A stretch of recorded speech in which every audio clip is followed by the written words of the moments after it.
Good evening and welcome to the Hour of the Time. I'm your host, William Cooper. Yes, a nation or world of people who will not use their intelligence are no better than animals who do not have intelligence. Such people are stakes on the table and beasts of burden by choice and consent. Do you fit that description? I certainly hope not. If you do, then it's time to wake up and change it. If you really want to know in a nutshell what's wrong with this country, go in your bathroom and look in the mirror. Everybody write this down. Write it down. Monday, March 15th. That's a Monday, March 15th, 8 p.m. to 11. The Lafayette Hotel, 2223 El Cajon Boulevard, San Diego. That's Monday, March 15th, 8 p.m. to 11. The Lafayette Hotel, 2223 El Cajon Boulevard in San Diego. I'm going to be giving a lecture that night entitled The Sacrificed King, and I will prove to you beyond any shadow of any doubt that John F. Kennedy was assassinated by the religion known as Mystery Babylon, specifically by the arm of Mystery Babylon that calls itself the Scottish Rite of Freemasonry. I will prove it to you, folks. I want to see you. I want to meet you. I want to shake your hand. I want to see who my radio audience is. If you're a CAGI member, I specifically really look forward to meeting CAGI members.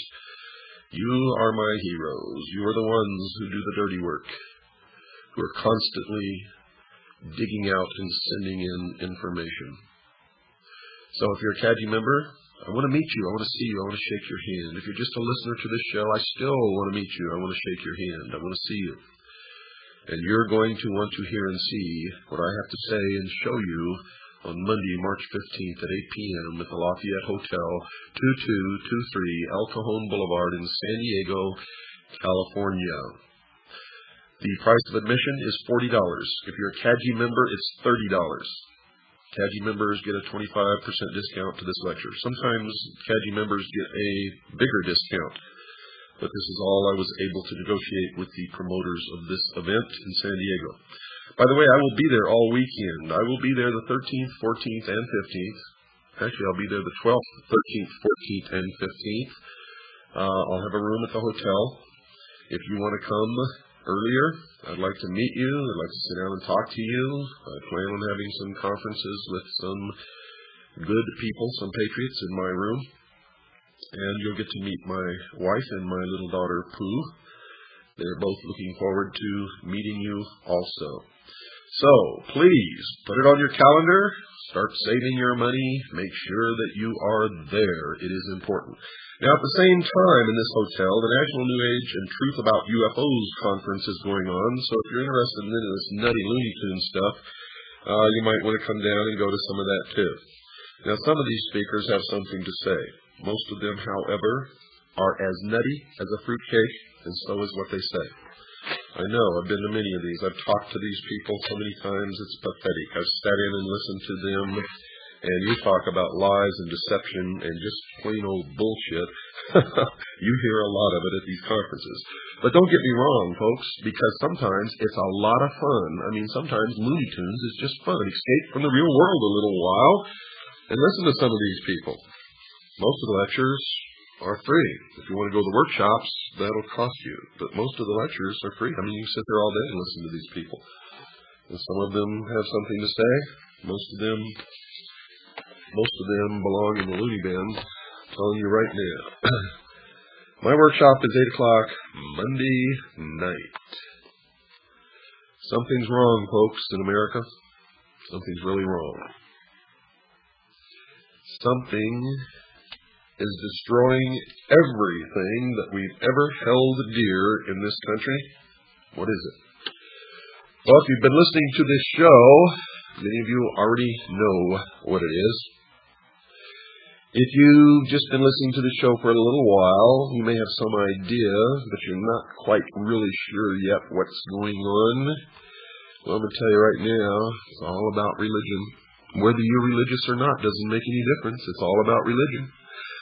Whether you believe in God or not, it doesn't make any difference. It's all about a big battle between good and evil. And most of it, I gotta tell you, exists in the minds of men. Some of it's real. The question is, what's real? What's deception? What should we be paying attention to? What is it that's driving us insane? Yes, something is wrong in America. The sound you hear is dripping blood. This is the start of Black Sunday. Today's newspapers, folks, are full of stories about the rampant rise in divorce rates, the increasing abuse of children by some parents, increases in the incidence of rape pornography being read by an increasing number of people, more crimes against property, demands for world government, urgings for national borders to fall, Christian churches being closed because they will not seek licensing by the state, etc., etc., etc., and I could go on and on and on and on and on. But why?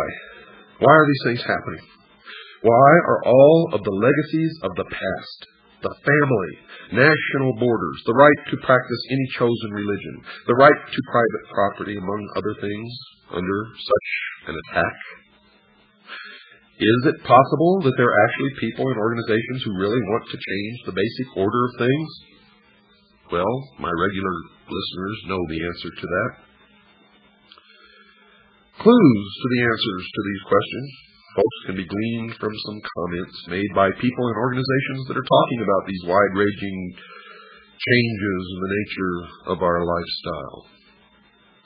An Associated Press dispatch on July the 26th, 1968, reported this, quote, New York Governor Nelson A. Rockefeller says, as president, he would work toward international creation of a new world order, unquote.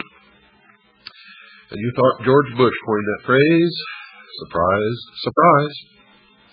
On January the 30th, 1976, a new document called the Declaration of Interdependence was introduced to the American people, and it was signed by 124 traitors, 32 senators, and 92 representatives, altogether 124 traitors in Washington, D.C., and it read in part, quote, 2 centuries ago, our forefathers brought forth a new nation.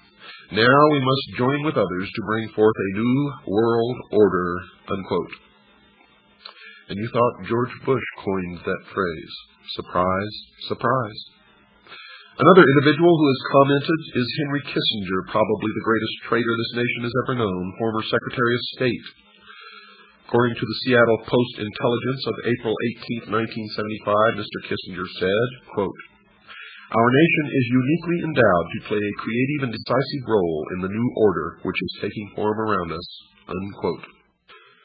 George Bush gave the commencement address at Texas A&M University on May 12, 1989, and he used similar words as well.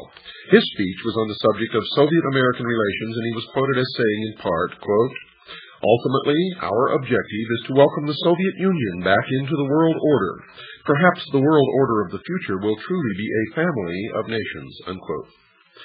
Historian Walter Mills maintains that prior to World War I, Colonel Edward Mandell House, the major advisor to Woodrow Wilson, the president at the time, had a hidden motive for involving America in the war. The historian wrote this, quote, The colonel's sole justification for preparing such a batch of blood for his countrymen was his hope of establishing a new world order of peace and security, unquote. You see how these people fool themselves?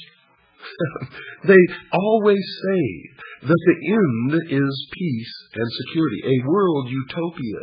But to get it, they spill more blood than ever has been spilled in history each time they try to bring about their utopia. The blood runs in the streets. They're liars. They're hypocrites. They're manipulators, deceivers. They're the worshipers of Lucifer. Adolf Hitler, a socialist and the head of the German government prior to and during the nation's involvement in World War II, is quoted as saying this, quote, National Socialism will use its own revolution for the establishing of a new world order, unquote. Adolf Hitler was a socialist. Nazi means National Socialism. Hitler confided to Hermann Röschning, the president of the Danzig Senate, quote, "National Socialism is more than a religion. It is the will to create Superman," unquote. And what is the number of the man? 666. You see, in the New World Order, only one man will be allowed to live, the new man, the illumined man, and the number of that man is 666. You will see that number increasingly all around you. You will also begin to see pyramids increasingly all around you, and the eye in the pyramid, and the eye alone. And you will see circles with a dot in the center, and you will see obelisks appearing all over the place. And these are not the only signs. There are many, many, many more. They are the signs of the religion of Mystery Babylon. Hitler added this thought, quote, "Well, yes, we are barbarians, and barbarians we wish to remain. It does us honor. It is we who will rejuvenate the world. The present world is near its end. Our only task is to sack it," unquote. Another book on his background quoted his comments that his Nazi party had a hidden purpose, one that was not perceived by the world at large. Mr. Hitler was quoted as saying this, "He who has seen in National Socialism only a political movement has seen nothing, for it is a religion." The humanist religion issued a manifesto in 1933 stating its beliefs about the world in general. It took the following position about the need for the wealthy governments to share their wealth with the less fortunate nations. It is the moral obligation of the developed nations to provide, through an international authority, economic assistance to the developing portions of the globe. Now that is a lie, folks. It means that it's okay for some of us to lay back and do nothing and reap the rewards of the labor of others. That's socialism. That's what it's all about. Communism, socialism, it's the same.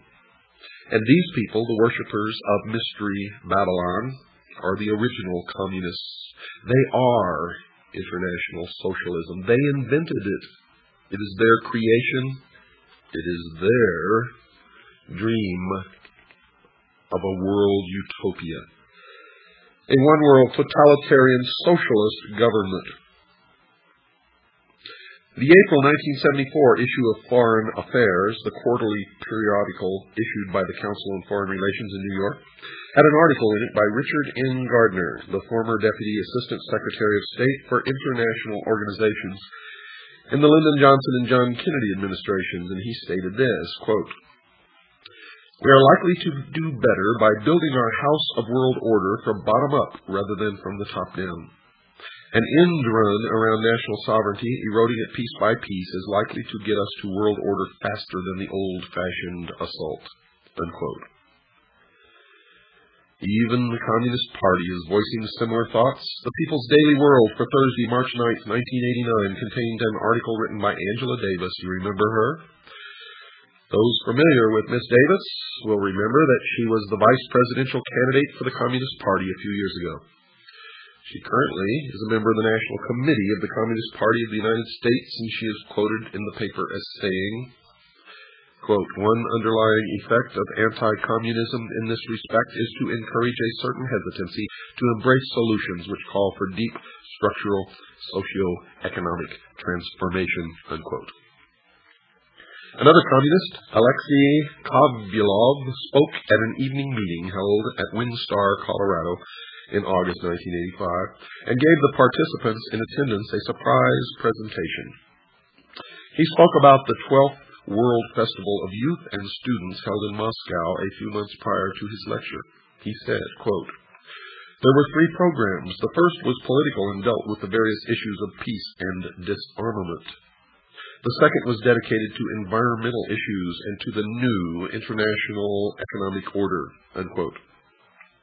The alleged need for a change in the basic way things are done is consistent with the teachings of the father of communism, Karl Marx. He's not really the father of communism, but it's a name that's been tagged onto him. You see, he was just a hack writer hired by the mystery religion of Babylon to write the Communist Manifesto. It was not his idea, but he's reaped the benefits of it, if you can call them benefits. But he co-authored the Communist Manifesto with Frederick Engels, another hack writer, in 1848. Mr. Marx wrote that the communists, quote, openly declare that their ends can be attained only by the forcible overthrow of all existing social conditions, unquote. Nesta Webster, a writer on the subject of conspiratorial organizations in the past, wrote this in her book entitled Secret Societies, quote, the revolution desired by the leaders of world revolution is a moral and spiritual revolution, an anarchy of ideas by which all standards set up throughout 19 centuries shall be reversed, all honored traditions trampled underfoot, and above all, the Christian ideal finally obliterated, unquote. Some of the Catholic popes in the past have commented on the major changes coming in the future. One such pope was Pope Pius XI, who wrote the following in 1937. Communism has behind it occult forces for which a long time have been working for the overthrow of the Christian social order, unquote. One of the popes who preceded him, Pope Pius IX, wrote this in November 1846 about the changes that he saw in the future.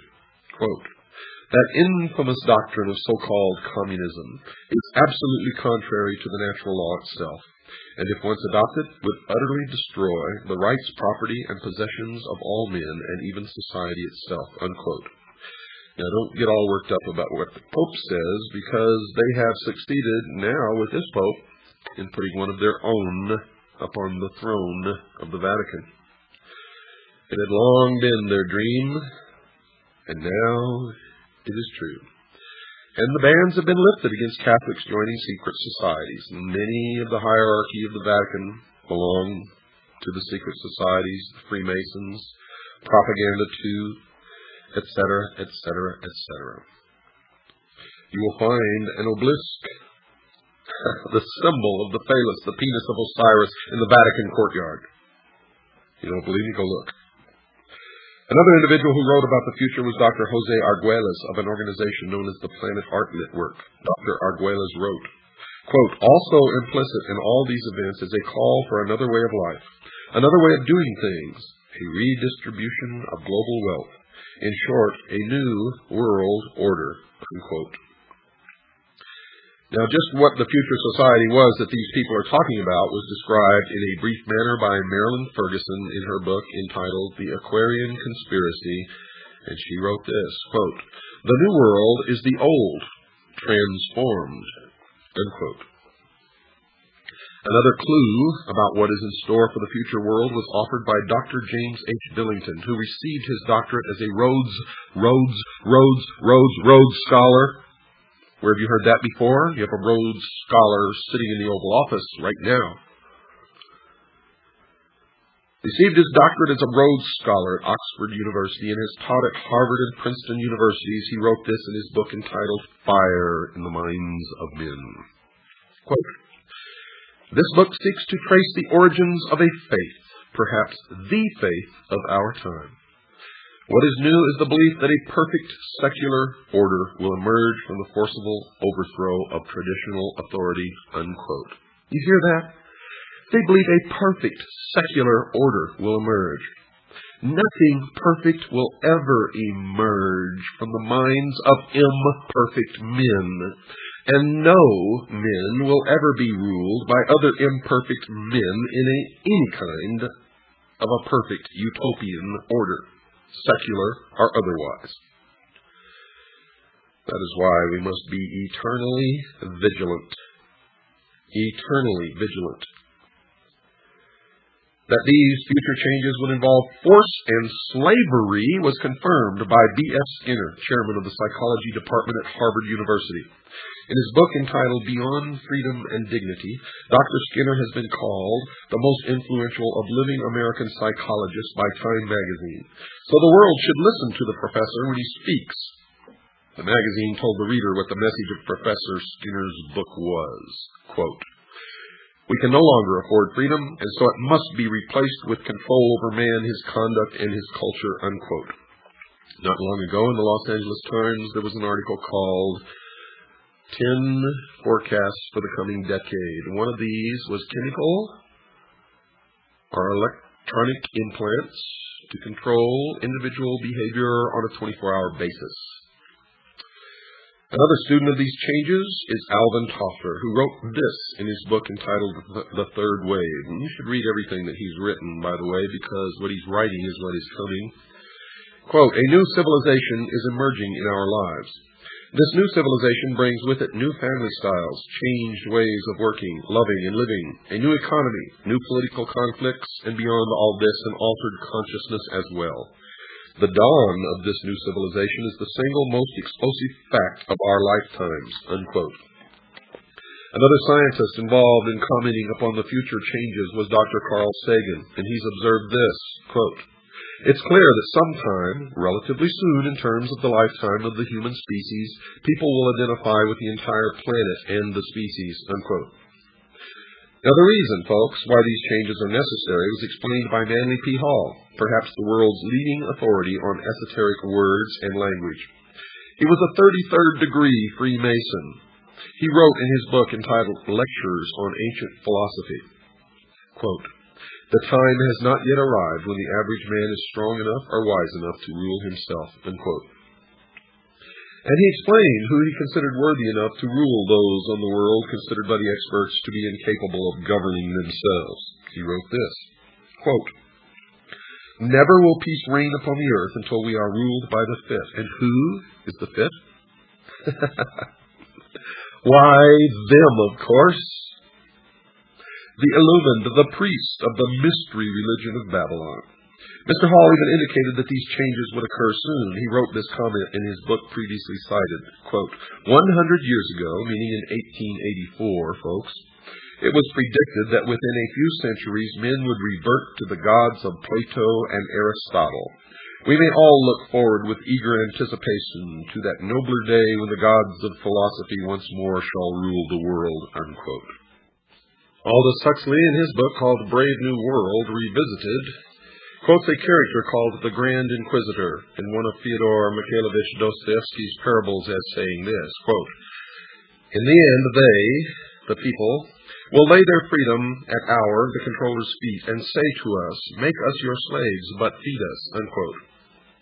The Tucson Citizen newspaper of November the 3rd, 1988, printed a photograph of a group of people involved in a march for literacy, and it clearly demonstrated that at least some people in America are now asking their government to make them their slaves. The picture showed a demonstrator carrying a picket sign that read, quote, "Uncle Sam, we want you to support us," unquote.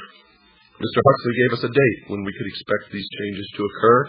He wrote the following in his book written in 1958, quote, "The 21st century will be the era of world controllers," unquote. And then he told us why these controllers would not fail.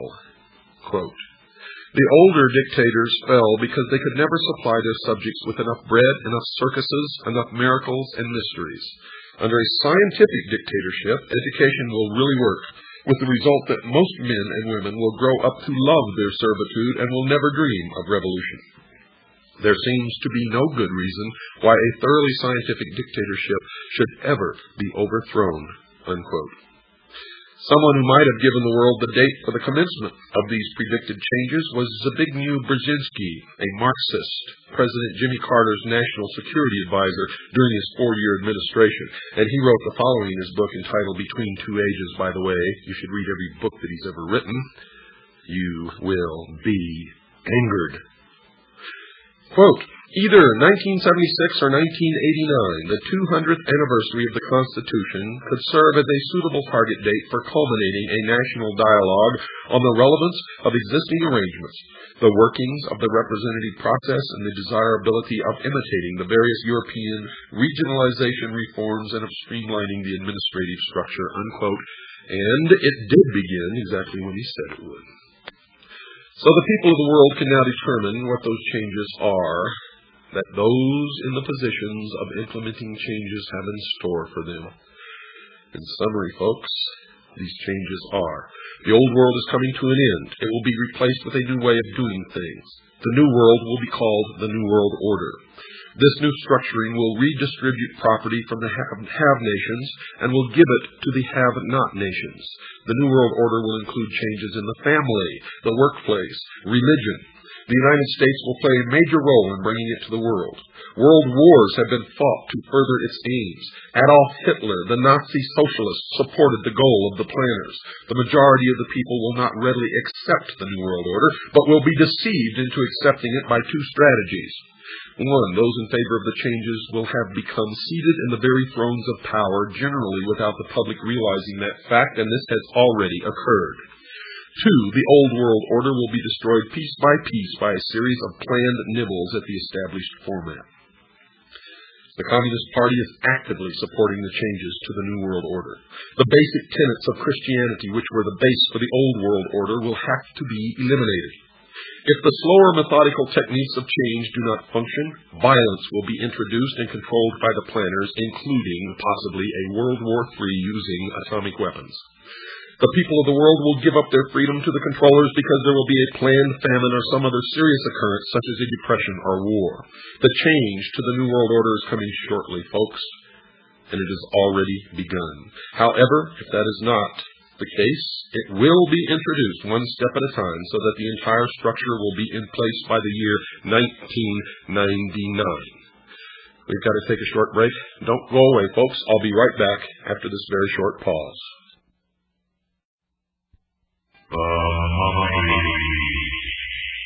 Fear will freeze you when you face it. The Mummy. Torn from the darkest tomb of the pharaohs, it rises from the quiet dust of centuries to wreak a strange vengeance against mankind. The Mummy. It tears steel bars like paper. It snaps men's spines like matchsticks. Walks through bullets like a ghost.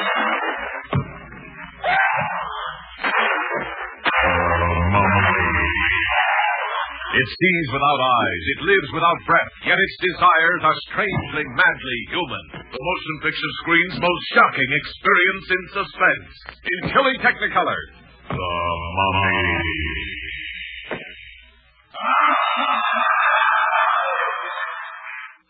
Yes, folks, something is indeed wrong in America. And many sense that changes in this nation's lifestyle are occurring. Most of us know full well that these changes are taking place. The newspapers are saturated with articles reporting the activities of those advocating increased governmental spending for a variety of unconstitutional purposes. Organizations supporting a globalism concept urge the world to adopt a one-world government. Psychologists preaching the destruction of the family unit and recommending that the society rear the nation's children. Governments closing private schools, and nations forming regional governments under which national borders are scheduled to disappear. And still the sheeple think that all of this is happening by accident, and any concept that it is being brought about by a carefully orchestrated plan is the product of crazy conspiratorialists. Since these changes appear to be part of the new philosophy known as the New World Order, anyone desiring to know the future has to become familiar with this new phrase and what it portends for the world of tomorrow, and you will quickly see that it is the result of a well-thought-out, well-conceived, and well-orchestrated plan. Indeed, it is called the Great Work. As an indication that major changes are coming in tomorrow's world, one of the current trends mentioned is the call for a one-world government. And one of those supporting this leap forward is Norman Cousins, president of the World Federalist Society, and he's on record as saying this, quote, "World government is coming. In fact, it is inevitable. No arguments for it or against it can change that fact," unquote. And I say that is a lie. 240 million Americans standing up in concert with each other, holding a rifle in their hands, can stop it instantly in its tracks. And that's the truth of why we were given the second article in amendment to the Constitution. It has nothing to do with hunting or preserving your private property. It has to do with preserving our freedom. The goal of a one-world government, folks, is not a new thought. One of the earliest formal organizations that supported the concept of that goal was the Illuminati, Founded on May 1st, 1776 by Adam Weishaupt, a Jesuit priest, a professor at Ingolstadt University, a Jesuit university, a teacher of canon law. Professor Weishaupt was quoted as saying this, quote, "It is necessary to establish a universal regime and empire over the whole world," unquote. Now let me tell you the truth about the Illuminati. Adam Weishaupt did not establish the Illuminati, nor did the Illuminati die with Adam Weishaupt. Make sure you understand that. A more modern organization that supports the coming changes is the Masonic order, called simply the Freemasons, or for short, the Masons. It has nothing to do with bricklayers, folks. The term originally comes from the French, free mason, which literally means the sons of light. This worldwide fraternity has members in America, as will be discussed, and they too support a call for a one-world government. One who has written about this secret organization is Paul Fisher, and he says this about them in his book entitled Behind the Lodge Door, quote, "Masonry will eventually rule the world," unquote. Benevolent fraternal organization. Albert Pike, and you're going to hear an awful lot about Albert Pike during this series, the sovereign grand commander of the Scottish Rite of Freemasonry here in the United States from 1850 to 1891, the man who founded the Ku Klux Klan and B'nai B'rith, wrote a book entitled Morals and Dogma. And when and if you can find that book, don't pass it up, buy it and read it. Mr. Pike has been praised by his fellow Masons as a member almost without parallel in the history of the Masonic order. He was a great friend of Giuseppe Mazzini, the ruler of the European branch of the Illuminati. Karl Claudi himself, a Masonic writer of great esteem, wrote this about Pike. Quote, "Albert Pike, one of the greatest geniuses Freemasonry has ever known. He was a mystic, a symbolist, a teacher of the hidden truths of Freemasonry," unquote. So the outsider can know that whenever Mr. Pike speaks, he speaks with authority and knowledge. He is perhaps the greatest Masonic writer of all time, and I would add next to Manly P. Hall. His book is given to each Scottish Rite Southern Jurisdiction Freemason who is asked to read it. There seems to be a difference of opinion as to whether or not this book is still required reading for each Scottish Rite Mason.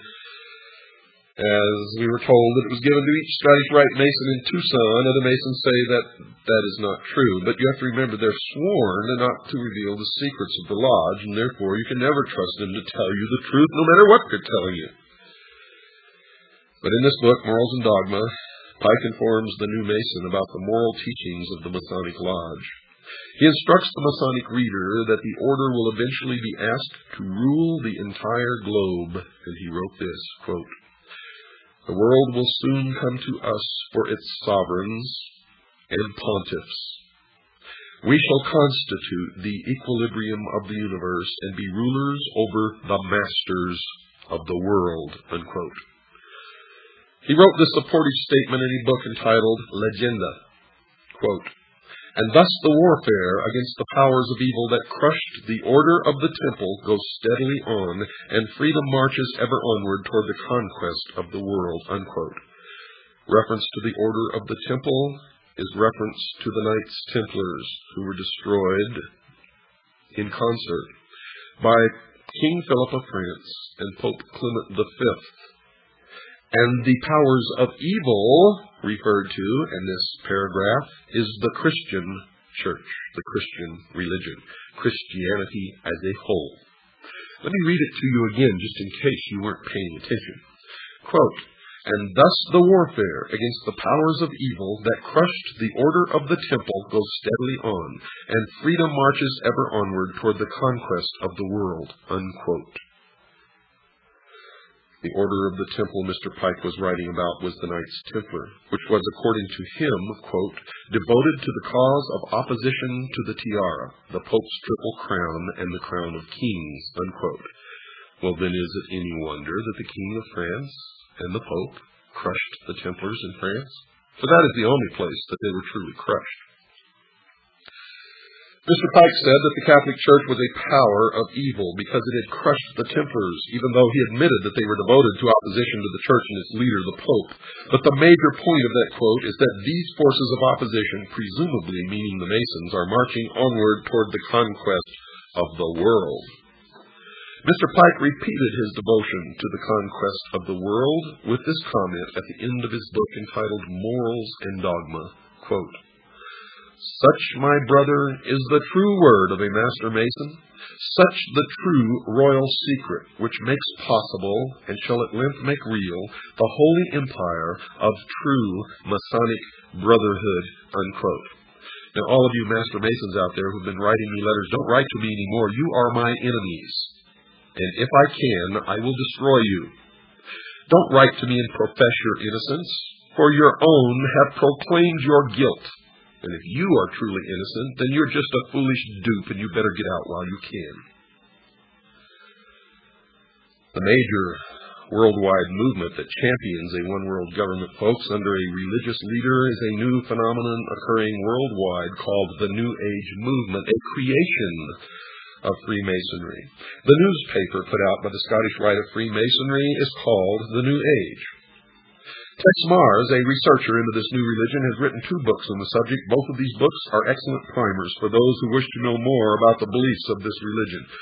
The 2 books are entitled Dark Secrets of the New Age and Mystery Mark of the New Age, and he has written, quote, "The New Age movement has undeniably taken on the definite form of a religion, of course, because it is Mystery Babylon." He goes on to say, "Complete with an agreed-upon body of doctrine, printed scripture, a pattern of worship and ritual, a functioning group of ministers and lay leaders," unquote. Another writer who has written 2 books on the New Age religion is Constance Cumby. Her 2 books are called The Hidden Dangers of the Rainbow and A Planned Deception. She has written this, quote, "The New Age movement is a religion, complete with its own Bibles, prayers, and mantras. Vatican City, Jerusalem equivalents, priests and gurus, born-again experiences, they call it rebirthing, spiritual laws and commandments, psychics and prophets, and nearly every other indicia of a religion," unquote. The new religion has a series of leaders. One is a woman named Alice Bailey, a prolific writer on the subject of the New Age. She was the founder of an organization called the Arcane School, one of the major Lucis Trust divisions. The Lucis Trust was a major publisher of books supporting the religion, and published a newsletter or newspaper called Lucifer. In her book entitled The Externalization of the Hierarchy, she told her readers who the organizations were that were going to bring the New Age religion to the world, and she identified them as being, quote, "The 3 main channels through which the preparation for the New Age is going on might be regarded as the Church, the Masonic fraternity, and the educational field." And folks, that is exactly who is bringing it to realization. The main thrust of this program is going to be to examine only one of the 3 organizations mentioned by Alice Bailey, that being the Masonic fraternity. There are numerous works by other writers, lecturers, researchers, exposing the involvement of the Church in the educational field in the New Age movement and in the New World Order. So I'm not going to attempt to duplicate those efforts. However, only a few are aware of the involvement of the Freemasons, and that is why I have chosen to concentrate on that organization, Mystery Babylon. And the reason I'm concentrating on that organization is because it is their members who have infiltrated the Church and the educational field who control those other 2 organizations. So really there's only one organization that needs to be dealt with, and that is Freemasonry. Another major writer on the New Age movement is Benjamin Creme, and he admitted in his book entitled The Reappearance of the Christ and the Masters of Wisdom that, quote, "The new religion will manifest, for instance, through organizations like Masonry. In Freemasonry is embedded the core of the secret of the occult mysteries," unquote. So, Masonry conceals a great mystery inside its temples, one that is connected somehow to the New Age movement. The Masons admit in some of their writings that they too are anticipating a New Age, a series of major changes. Henry Clausen, the past sovereign Grand Commander, the equivalent of their president of the Scottish Rite of Freemasonry, has been quoted as saying this, quote, "We look towards a transforming into a New Age using, however, the insight and wisdom of the ancient mystics," unquote. The Masons claim that the things that they believe in are as old as the ancient civilizations. They also claim that these mystics, the ancient philosophers, have the wisdom of all ages and that somehow this knowledge has become lost through the centuries. Humanity today does not possess this knowledge, but it has become the task of the Masons and other truth seekers, who turn out in every case of investigation to be liars and deceivers and manipulators, to rediscover these principles for the benefit of all mankind. Those possessing this knowledge will correct the world's current problems. Some of the Masons also claim to have identified the cause of these problems. One of the most prolific writers on the subject of this lost truth, as I have mentioned earlier, is Manly P. Hall, a 33rd degree Mason. For those unfamiliar with the Masonic degrees, all Masons in America start through what is called the Blue Lodge, consisting of only 3 degrees. A Master Mason is of the 3rd degree and really knows nothing, even though he thinks that he has been illumined, and I get letters from them all the time. "I'm a Master Mason, and I never heard of any of the stuff that you're talking about." Oh, boy. It amazes me, folks. It just absolutely amazes me that people are so stupid. Drives me wild. The initiate into the Blue Lodge goes through 3 separate and different initiation ceremonies, one for each degree. After completing these ceremonies, he may stay where he is or choose to affiliate himself with either the York Rite, which has 13 degrees, or the Scottish Rite, which has 32, and then the meritorious 33rd. The latter is divided into 2 separate jurisdictions, the southern and the northern. And these are based primarily on state borders, and whether one joins one or the other depends on where the initiate lives. The 2 Scottish rites have an additional 29 degrees, making for a total of 32. There is one more degree called the 33rd degree, which is honorary, and only a few are invited into that degree. And to even be considered, they must perform some major work toward the completion of the great work, which is the plan to bring about the utopia on earth, the socialist dream. York Rite has a total of 9 degrees. However, since little has been revealed about this order, we will concentrate on only the Scottish Rite, and in particular the southern jurisdiction. Well, I've since discovered that the York Rite has a total of 13 degrees, folks, not just 9. Mr. Hall has written a book entitled Lectures on Ancient Philosophy, in which he talks a great deal about the Masonic fraternity. And this is his comment about the coming changes. Quote, "A new day is dawning for Freemasonry. From the insufficiency of theology and the hopelessness of materialism, men are turning to seek the God of philosophy." Unquote. Notice that Mr. Hall has said that current theology, obviously current religion, has proven insufficient. Also, he feels that materialism, meaning the right to private property, is also a failure. But more importantly, he points out that this new God of the Freemasons is somehow different from the God of the Jews and Christians, as will be illustrated later. Some of the Masons believe that the God of the Bible is a God of evil. Helena Petrovna Blavatsky, perhaps the founder of the current New Age movement, has also determined that the Masons are somehow supportive of her religious views. She wrote this in her book entitled The Secret Doctrine.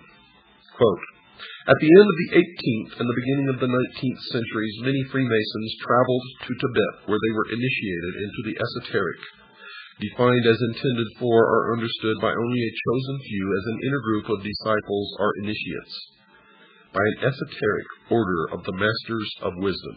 Unquote.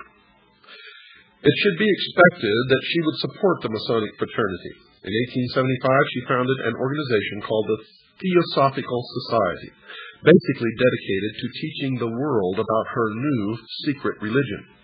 One of the earliest members of that organization was Albert Pike, later to become the sovereign Grand Commander of the Scottish Rite of Freemasonry.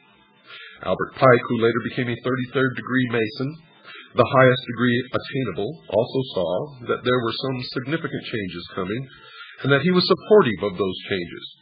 He wrote the following in his book entitled Morals and Dogma. Quote, "We can look on all the evils of the world and see that it is only the hour before sunrise and that the light is coming." Unquote. Now, if Mr. Hall is right, the evils that his fellow Mason Albert Pike saw are connected to current religion, and that which is coming is somehow different from these religious views. Mr. Hall, who is mentioned previously as another 33rd degree Mason, also wrote that a new day was coming and that it was not too far into the future. Quote, "A new light is breaking in the east." The significance of the location, the east, I have already pointed out. It is the point where the sun rises. "A more glorious day is at hand. The rule of the philosophic elect, the dream of the ages, will yet be realized and is not too far distant." Unquote. So, Mr. Hall is also expecting that these changes are about to occur in the not-too-distant future. Someone who attempted to zero in on when these changes were expected to occur was Alice Bailey, previously mentioned. She wrote about when she thought the New Age would arrive. Quote, "Eventually, there will appear the Church Universal, and its definite outlines will appear towards the close of this century." Unquote. And you have already seen the emergence of the Universalist Church. Since she wrote early in the 20th century, we can see that she was predicting the eventual arrival of the New Age sometime around the 1990s. This estimate of that date is not too far wrong, as will be demonstrated later in this series of programs. Whatever is coming in the future, some New Agers have told us that they expect that it will last for a long time. One such writer is Ruth Montgomery, who wrote that she saw that the new religion would rule the earth for 1,000 years. She wrote the following in her book entitled Herald for the New Age. Quote, "The New Age, the millennium, a millennium is a period of 1,000 years, will see an end to that strife, at least for 1,000 years." Unquote. Now, just what the New Age religion that will last for at least 1,000 years on earth, what is it? One who attempted to answer that question was Constance Cumby in her book entitled The Hidden Dangers of the Rainbow. She wrote that these were the basic tenets of the new religion. Listen closely. "The plan for the future includes the installation of a New World Messiah, the implementation of a New World government and New World religion under Maitreya, an individual who will be examined later in this series of programs. 2. A universal credit card system will be implemented as a cashless society. 3. A World Food Authority will control all of the world's food supply. 4. A universal tax. 5. A universal draft. And 6. They intend on utterly rooting out people who believe the Bible and worship God, and to completely stamp out Christianity from the face of this earth." As was discussed prior to this summary, certain people have indicated that they see the Catholic Church as an enemy. Here, Mrs. Cumby says that they see not only Catholicism as the enemy, they also see all of Christianity as an enemy. Whatever the New Agers believe in, folks, it appears to be growing in popularity. Bantam Books, one of this nation's leading publishing houses, has reported that the sales of their New Age titles has increased tenfold in the past decade.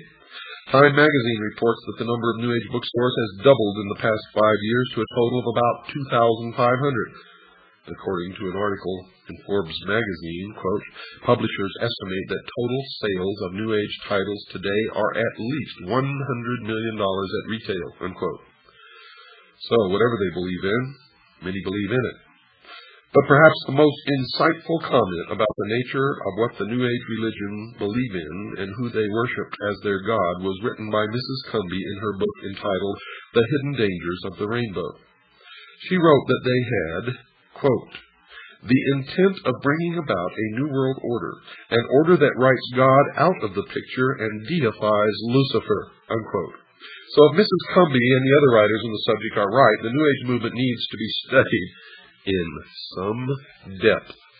We know that the goal of Freemasonry, at least that which is stated, is to bring about the new man, the illumined man, and the number of the man is 666.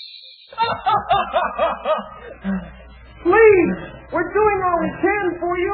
We're trying to bring you back down to normal size. You do think I'm a freak, don't you? But you know, to me, you're the freak, the one who's different. I'm not growing, you're shrinking. He started as a normal human being, but now each day he doubles in size. Where will it stop? The amazing colossal man. Colonel, he's been reported in Las Vegas. Impossible. How can you walk 120 miles in only an hour? Impossible? Not when you're 60 feet tall. The amazing colossal man. Now, don't forget, folks, Monday, March 15th, 8 p.m. to 11th, Lafayette Hotel, 2223 El Cajon Boulevard in San Diego. I'll be giving a lecture, The Sacrificed King, admissions $40. For CAGI members, it's $30. Once again, Monday, March 25th, 8 p.m., Lafayette Hotel, 2223 El Cajon Boulevard. Now, you want to know what we need to do, folks? I want you to listen to this closing song. Good night, and God bless you all. I'm William Cooper, and you're listening to The Hour of the Time. Don't forget, folks, Monday, March 15th, 8 p.m., the Lafayette Hotel, 2223 El Cajon Boulevard, San Diego. I'll be giving a presentation called The Sacrificed King. I will show you, absolutely, with no doubt whatsoever, who killed John F. Kennedy. I'll tell you right now, but you're going to have to come and see this presentation before you'll believe it. He was actually assassinated by the Scottish Rite of Freemasonry. You will be amazed to see what Dealey Plaza really is. It's not just an innocent little park in Dallas at all. The occult symbology connected to the Kennedy assassination cannot be refuted by anyone. Don't miss it. Monday, March 15th, 8 p.m., the Lafayette Hotel, 2223 El Cajon Boulevard in San Diego. I will be there. The price of admission is $40. For CAGI members, it's $30. Bring your friends, bring your relatives, once and for all. You will have the answer that you need, and you can begin to do something about this. All of you. Because I'm going to be giving you some things that we can do to stop this in its tracks during this series. Also, we need money, folks. We need donations to stay on the air. If you want this show to stay on the air, make a check or money order out to WWCR, not to me. I don't want your money. It goes right directly to the radio station. Make checks or money orders out to WWCR, not to me. Send them to Stan, Post Office Box 889, Camp Verde, Arizona, 86322. That's Stan, Post Office Box 889, Camp Verde, Arizona, 86322. Or you can call Stan and talk to him, ask him to send you a packet of information. His number is 602-567-6109. That's 602-567-6109.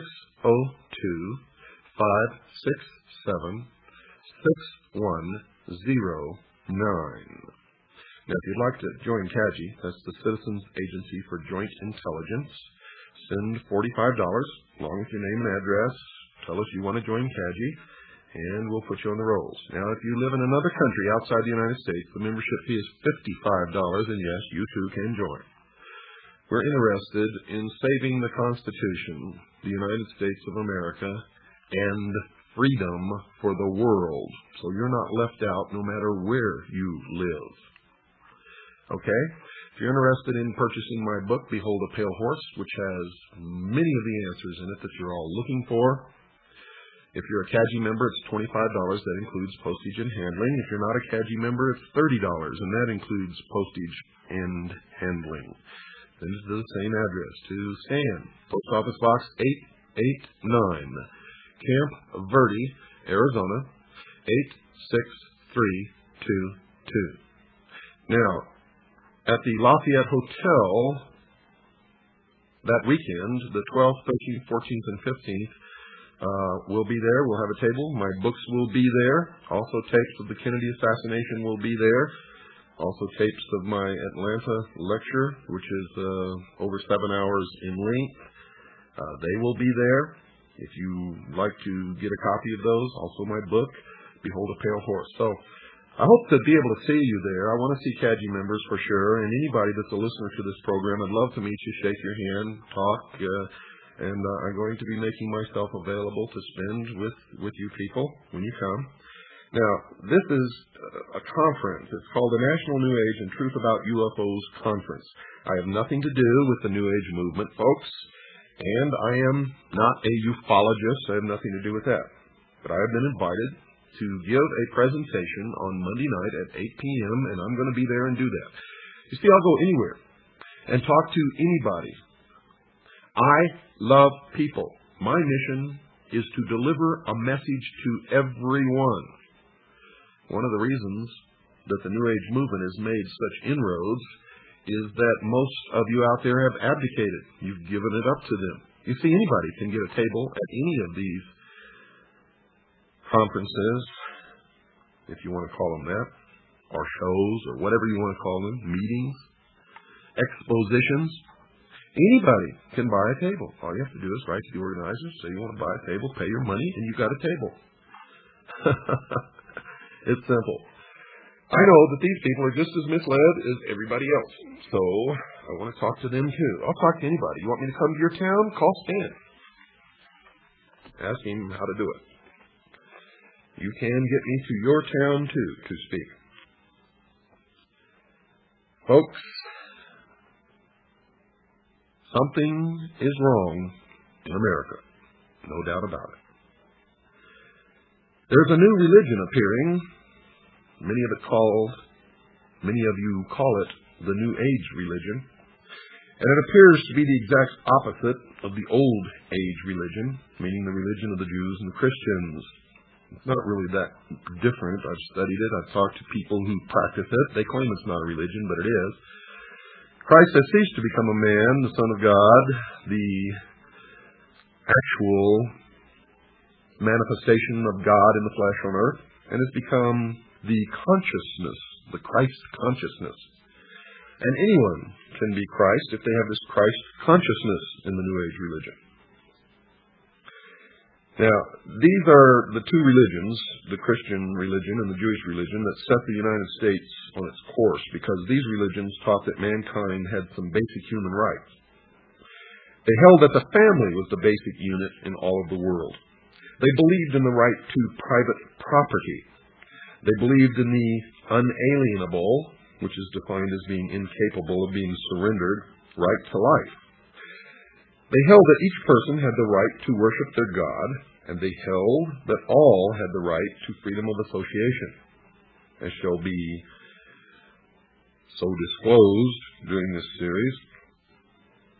These positions were deemed to be self-evident by those who wrote the American Declaration of Independence and the Constitution, and became the cornerstones of the American civilization. The term self-evident, folks, means that these human rights were not worthy of debate because they stood on their own simply because they were true. They could not be debated because they were creator endowed by God. Yet, folks, today these cornerstones of American life are no longer self-evident to many. They are being publicly discussed. People and organizations are now debating whether an individual has the basic human right to life, liberty, and property. There's a great danger in this. Friedrich Wilhelm Nietzsche, a German philosopher and one of the teachers of many of the world's leading communist revolutionaries and international socialists, put the argument quite succinctly in this statement, quote, "I condemn Christianity. I raise against the Christian church the most terrible of all accusations that any accuser uttered. It is to me the highest conceivable corruption," unquote.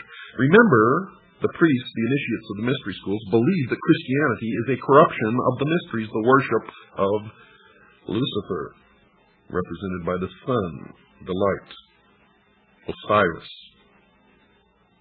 Tex Mars, an author who has written in opposition to the New Age, wrote this about their hatred of the Christians. Quote, "The New Age believers told, you could be a god in the next instant if only those horrible Christians weren't around with their poisonous attitudes," unquote. That thought was illustrated by another of the important New Agers, David Spangler, who wrote this in his book entitled Reflections on the Christ. Quote, "We can take all the scriptures and all the teachings and all the tablets and all the laws and all the marshmallows and have a jolly good bonfire and marshmallow roast because that is all they are worth." Unquote. So the New Age, like the Masons, feel that Christianity is the enemy, a force to be countered, not by open debate, but by contempt and ridicule, and as shall be illustrated later, by even murder. And remember, the source of the New Age movement is the Order of the Freemasons. Other parties wish to join the debate. In 1911, the Socialist Party of Great Britain published a pamphlet entitled Socialism and Religion, in which they placed their position about religion into the arena. Quote, "It is therefore a profound truth that socialism is the natural enemy of religion.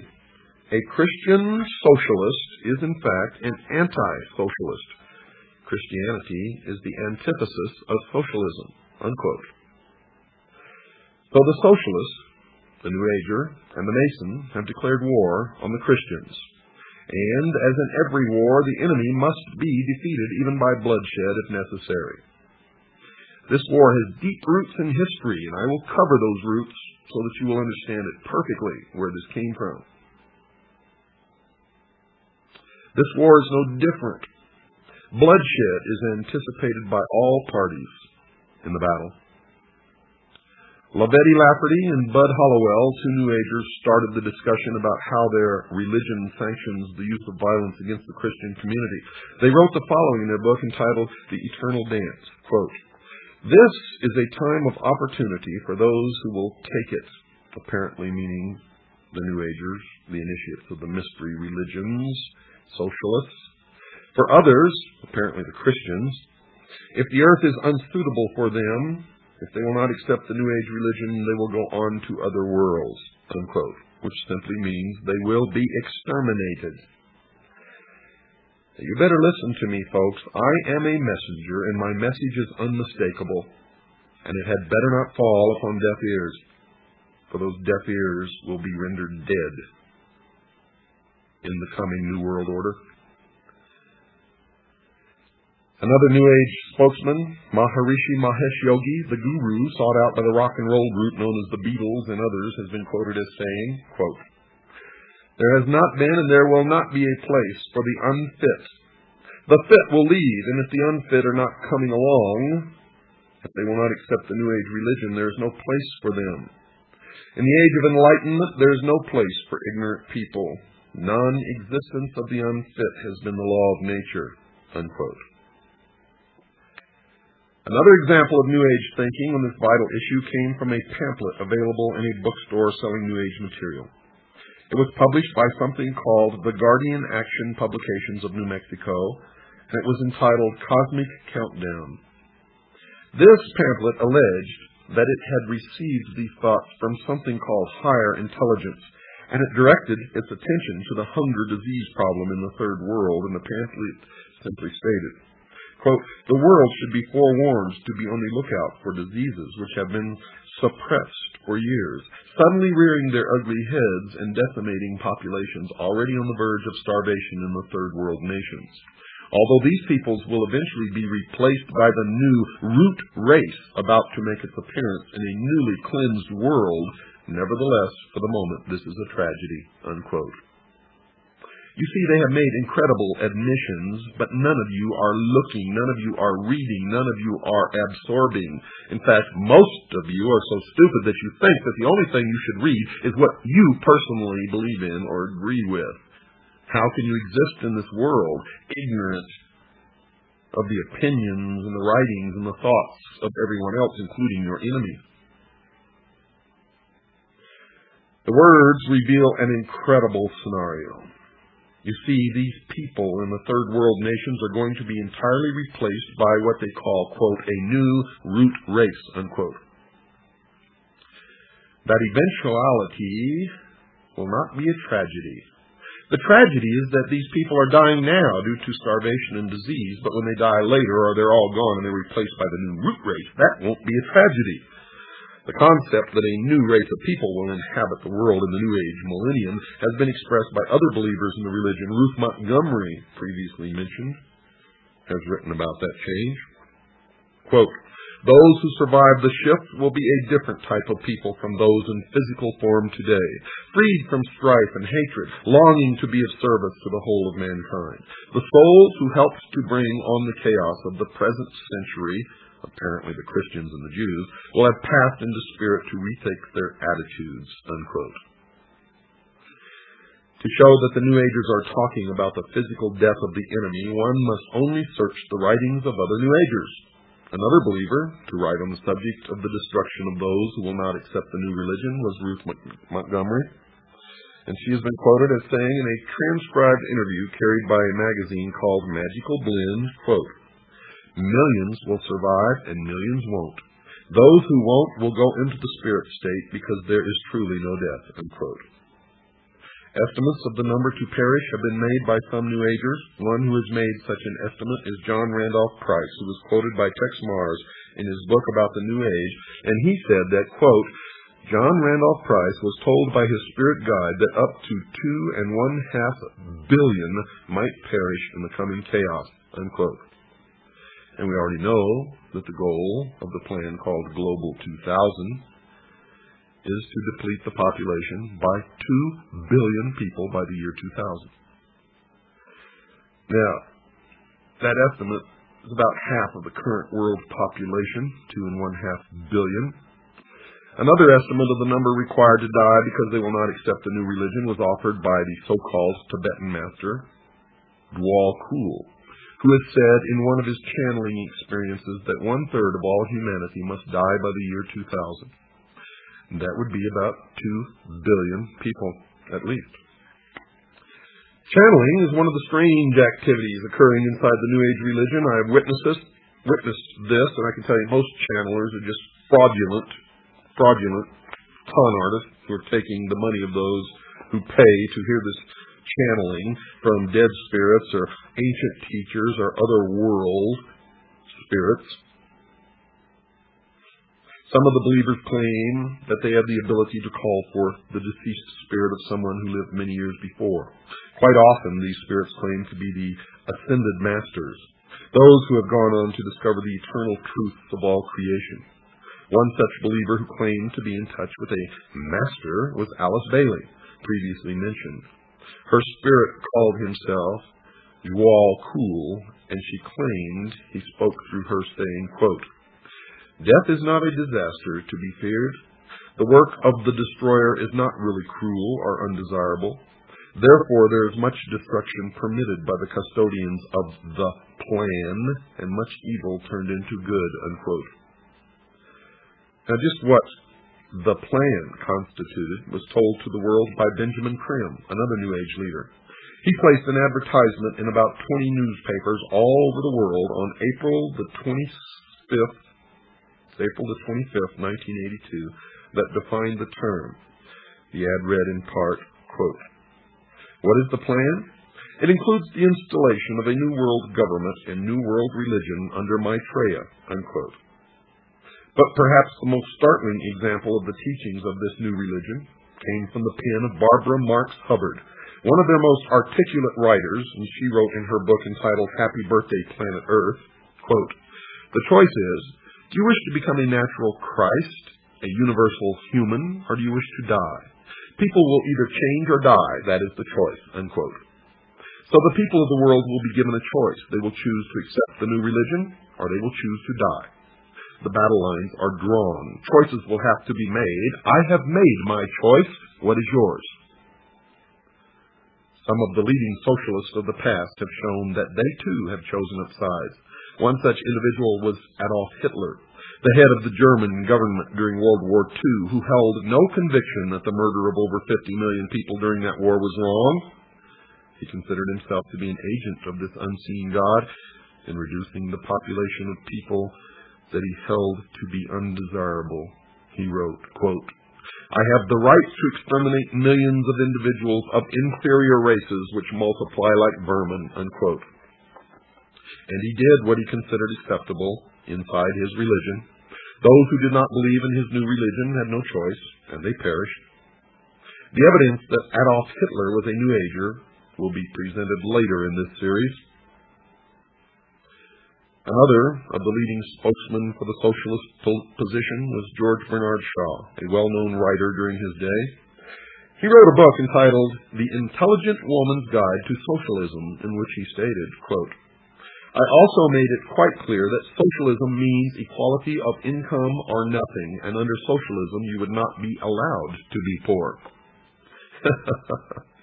You would be forcibly fed, clothed, lodged, taught, and employed whether you like it or not, whether you're useful or not, even if it were discovered that you had not the character and industry enough to be worth all this trouble. You might be executed in a kindly manner, but whilst you were permitted to live, you would have to live well, unquote.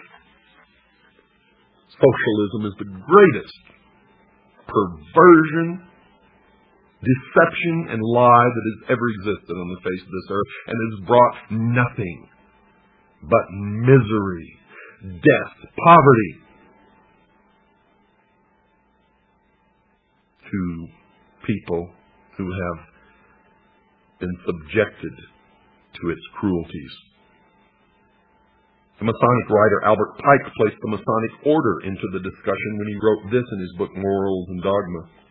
Quote, "It is not true to say that one man, however little, must not be sacrificed to another, however great, to a majority or to all men. That is not only a fallacy, but a most dangerous one. Often one man and many men must be sacrificed to the ordinary sense of the term, to the interest of the many. The interest and even the life of one man must often be sacrificed to the interest and welfare of his country," unquote. The religious view is that the sacrifice of one life for the interest of the many is murder, and those who believe in the God of the Bible are told not to commit this act.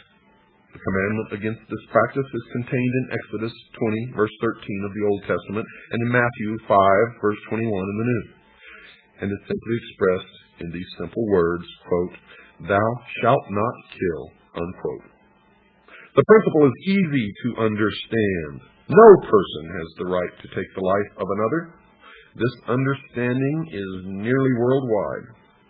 There are, of course, cultures that have determined that human sacrifice, cannibalism, and murder are acceptable forms of behavior, but these are rare in the history of man. But here we are being exposed to a whole new religious view, one growing daily in size and stature that openly advocates the wholesale slaughter of entire races of people. Adam Weishaupt, the founder of the Bavarian branch of the Illuminati, has also endorsed this new conviction that murder was not improper by including it in the initiation ceremony into the order. He has his initiator tell the initiate, quote, "Behold our secret.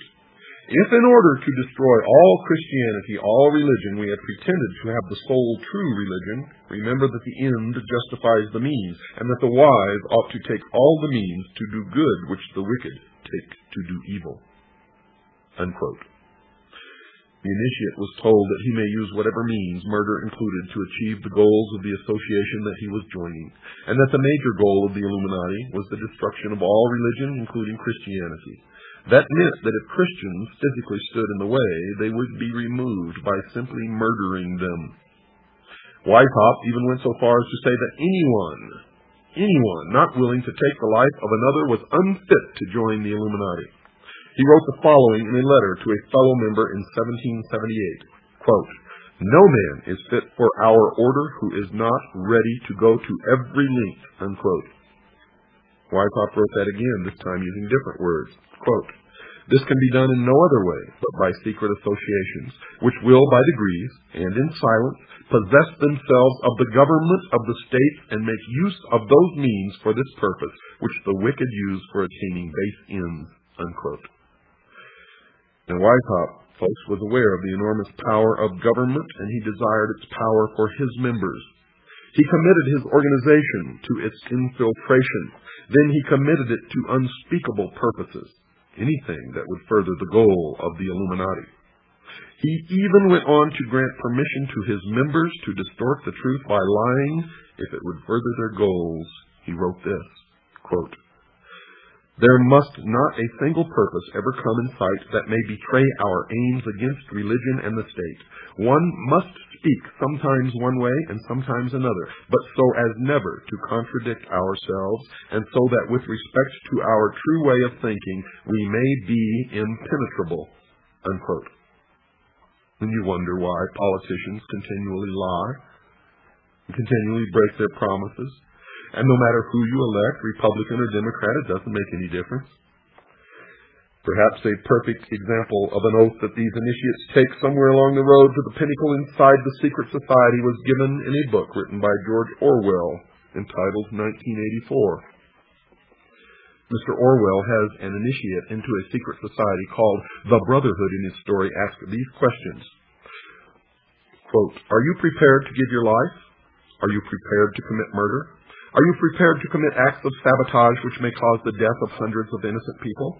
Are you prepared to betray your country to foreign powers? Are you prepared to cheat, to forge, to blackmail, to corrupt the minds of children, to distribute habit-forming drugs, to encourage prostitution, to disseminate venereal diseases, to do anything which is likely to cause demoralization and weaken the power of the people? Are you prepared to commit suicide if and when we order you to do so?" This, folks, is an example of the philosophy that the ends justify the means. The initiate should do as he was required as long as the act benefited the brotherhood. There is no morality under such an oath. So murder of the unfit, those unwilling to adopt the new religion, will be acceptable, and those who do the annihilating are to feel no remorse. In the view of the New Age religion, the murderers have served mankind well. But this callous disregard for the right to life of every human on the face of the earth has been predicted before in the New Testament. John was moved to write in John chapter 6, verse 12, quote, "Yea, the time cometh, that whosoever killeth you will think that he doeth God's service." Unquote. The New World Order, ladies and gentlemen, will sail in on a sea of blood. We have to take a short break now, folks. Don't go away. I'll be right back after this short pause. Can you hear me in the booth? Loud and clear, Lisa. Oh, good. Thank you, sir, for letting me be in a real studio. It's a genuine thrill, sir. Could I trouble you with one request? Sure thing. No synthetic sound, please. I want all live musicians.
Thank you, Mr. Murphy. Now let's see.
Don't forget, folks, Monday, March 15th, 8 p.m. to 11, Lafayette Hotel, 2223 El Cajon Boulevard in San Diego.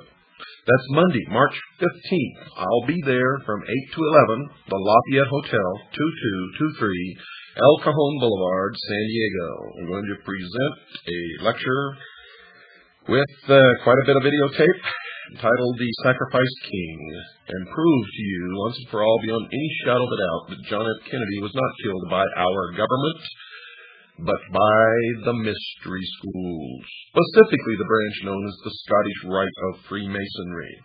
You will see the missing frames, the footage of the Zapruder film that the public has never been allowed to see before. You'll see it with your own eyes. You're going to see and hear things that are going to stretch the bounds of credibility, stretch your imagination, but it will all become clear to you. You will have no doubts when you walk out at the end exactly who killed Kennedy and why. Well, let's continue here. The New Age religion, folks, is going to have a worldwide leader, a charismatic political and religious leader that they call Lord Maitreya. At least so far, that's who they call him, or that's what they call him. This individual, as far as I know, has not made his public appearance yet, but the New Agers claim that he is on the earth at the present time. They claim that he came to live with the Asian community in East London, England, in July 1977 by descending from his ancient retreat in the Himalaya Mountains along the border of India and Tibet. They further believe that his imminent emergence into full public view is assured. They also claim that this individual is the one that the Christians call Christ, the Jews call the Messiah, the Buddhists call the fifth Buddha, the Hindus call Krishna, and the Muslims call the Imam Mahdi. In other words, all of the major religions of the world are awaiting the arrival of this one individual. It is their claim that this one individual living now in London is the one expected by all of these religions. However, when we search London with a fine-tooth comb, we can find no trace of any living individual named Maitreya or fitting this description, or recognized as this religious leader. Isn't that strange? And they say that he is on the earth now, patiently waiting for the appointed time to reveal his existence to the peoples of the world.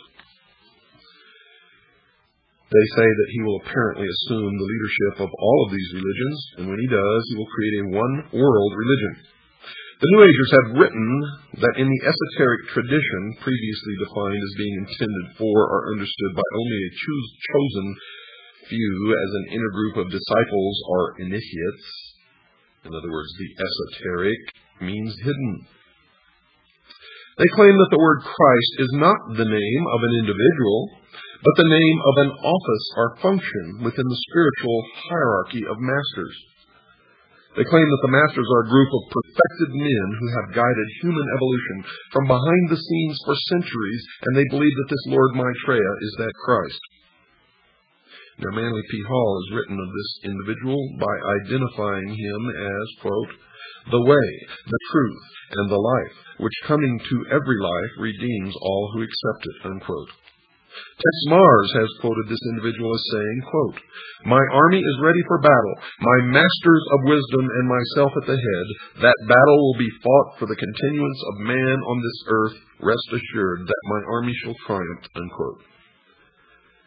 Well, it appears that the battle to be fought between the followers of Lord Maitreya and the rest of humanity is still in the future.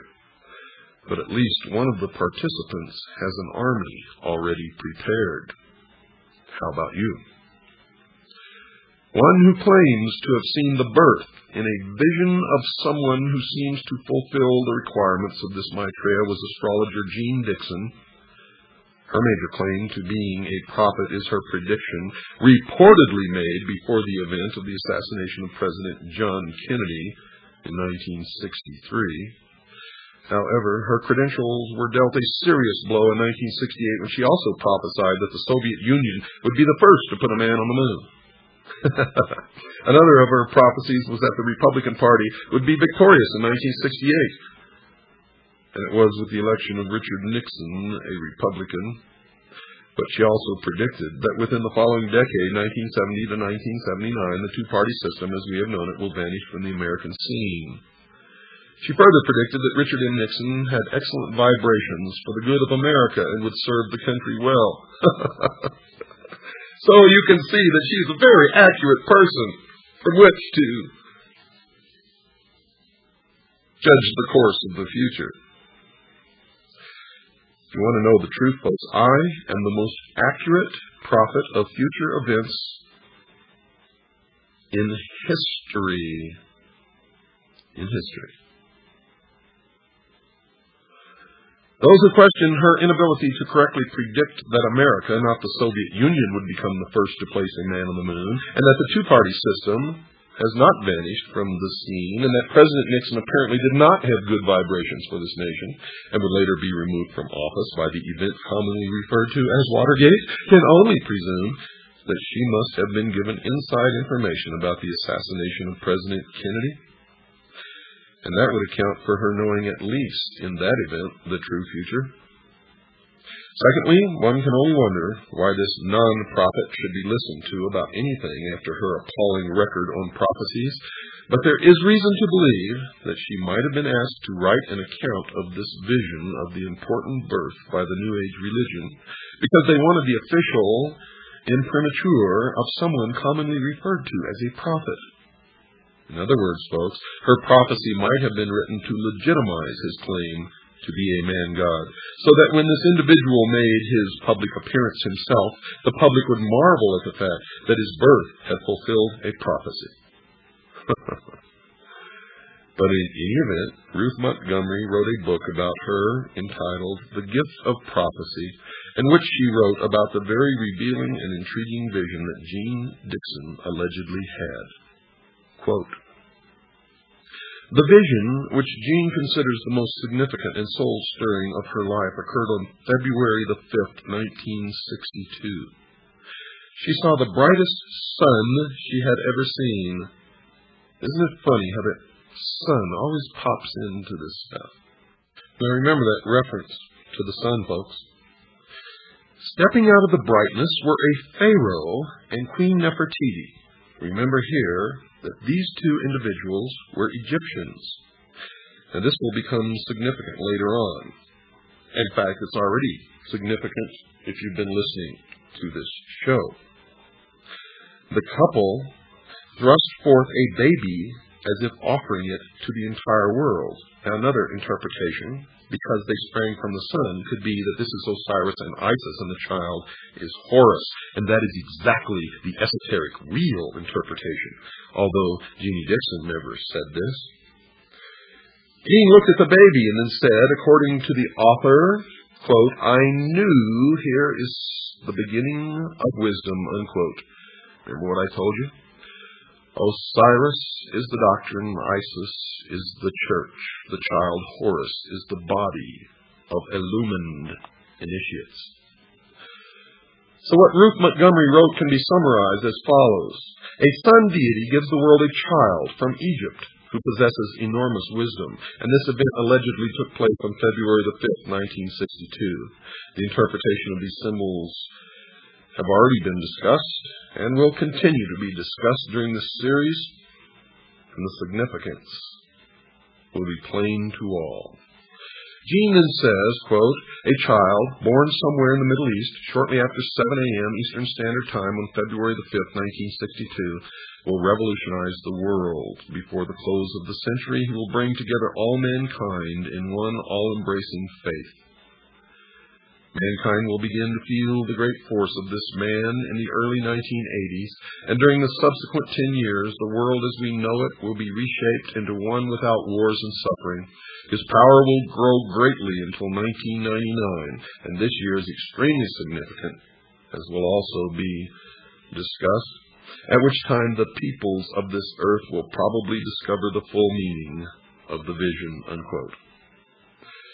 So according to this vision, a child born on February the 5th, 1962, will grow up to bring a one-world religion onto the face of the earth, and his efforts will be successful in 1999. The New York Times newspaper, folks, ran 3 consecutive articles on the conjunction of 5 planets, the sun, the moon, and an invisible body that astrologers call Ketu, starting on February the 4th, 1962. The first article stated that the various bodies moved into rough alignment in the constellation Capricorn at 7:05 a.m. New York Times. Now, Capricorn, remember, is the goat. In history, the goat was the goat of Mendes, or the ram. And the newspaper article also says that they would remain in that alignment until 7:17 a.m. New York time Monday. The goat of Mendes, the ram, is also another word or another name for Lucifer, Satan. However, the article went on to say that most of the people in India became alarmed because most astrologers were making predictions of disasters. There were a few astrologers who were predicting good for the world as a result of this alignment, but few Indians appeared to be paying them much heed. Now couple that with Gene Dixon's prediction that the child was born on February the 5th, 1962, midpoint in this alignment. And what do you get? They're going to great pains to prepare the world for something. Astronomers did not consider the event to be rare, however, and the article went on to report that the same configuration had occurred several times in the past. The last time being in April 1821, and then it occurred twice. The article reported that Dr. Kenneth L. Franklin of the Museum of Natural History, Hayden Planetarium in New York, had commented that year does not seem to be a year of any remembered disasters. He was then quoted as saying, and that year isn't famous for anything, as far as I know. Dr. Franklin also commented on the body the astrologers call Ketu. He speculated that it may be some sort of astrological addition used to make everything come out right. He then added that he believed Ketu to be the invisible planet that is frequently taken into account in astrological reckonings, but that he had no idea how it was possible to keep track of something that no one could see, and as far as he knew, didn't even exist. The Times carried another article the next day, Monday, February the 5th, 1962, the date that the supposed child was born, and it repeated the concern of the Hindu astrologers. In fact, that headline read, Hindu astrologers still say it's doomsday, and the subheadline read, Peaceful beginning of planetary event is viewed gravely. Now, the third article in the series ran on Tuesday, February 6th, 1962, and carried the headline, quote, Doomsday in India, uneventful, unquote. The article reported that the Indian astrologers had predicted a variety of disasters, earthquakes, tidal waves, devastating fires, and warfare, to name but a few, but that none of these events had occurred. Furthermore, the article reported that Hindu priests had claimed that the reason nothing had happened was because their prayers to their God had been answered. But folks, none of these 3 articles mentioned the birth of anyone in these 3 days.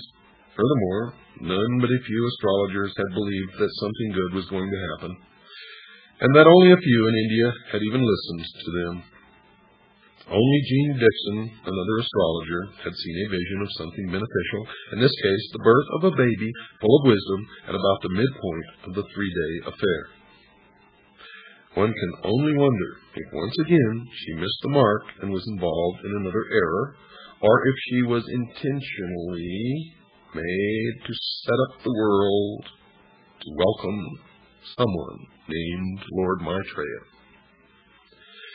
In any event, these people claim that the Lord Maitreya will appear shortly to the entire world and start everyone off on a road to a one-world religion. Helena Petrovna Blavatsky, in her book entitled The Secret Doctrine, called him, quote, the Dragon of Wisdom, unquote. So it appears that the one call that Jean Dixon made that appears to match other comments is her statement that the baby she saw in her vision was full of wisdom.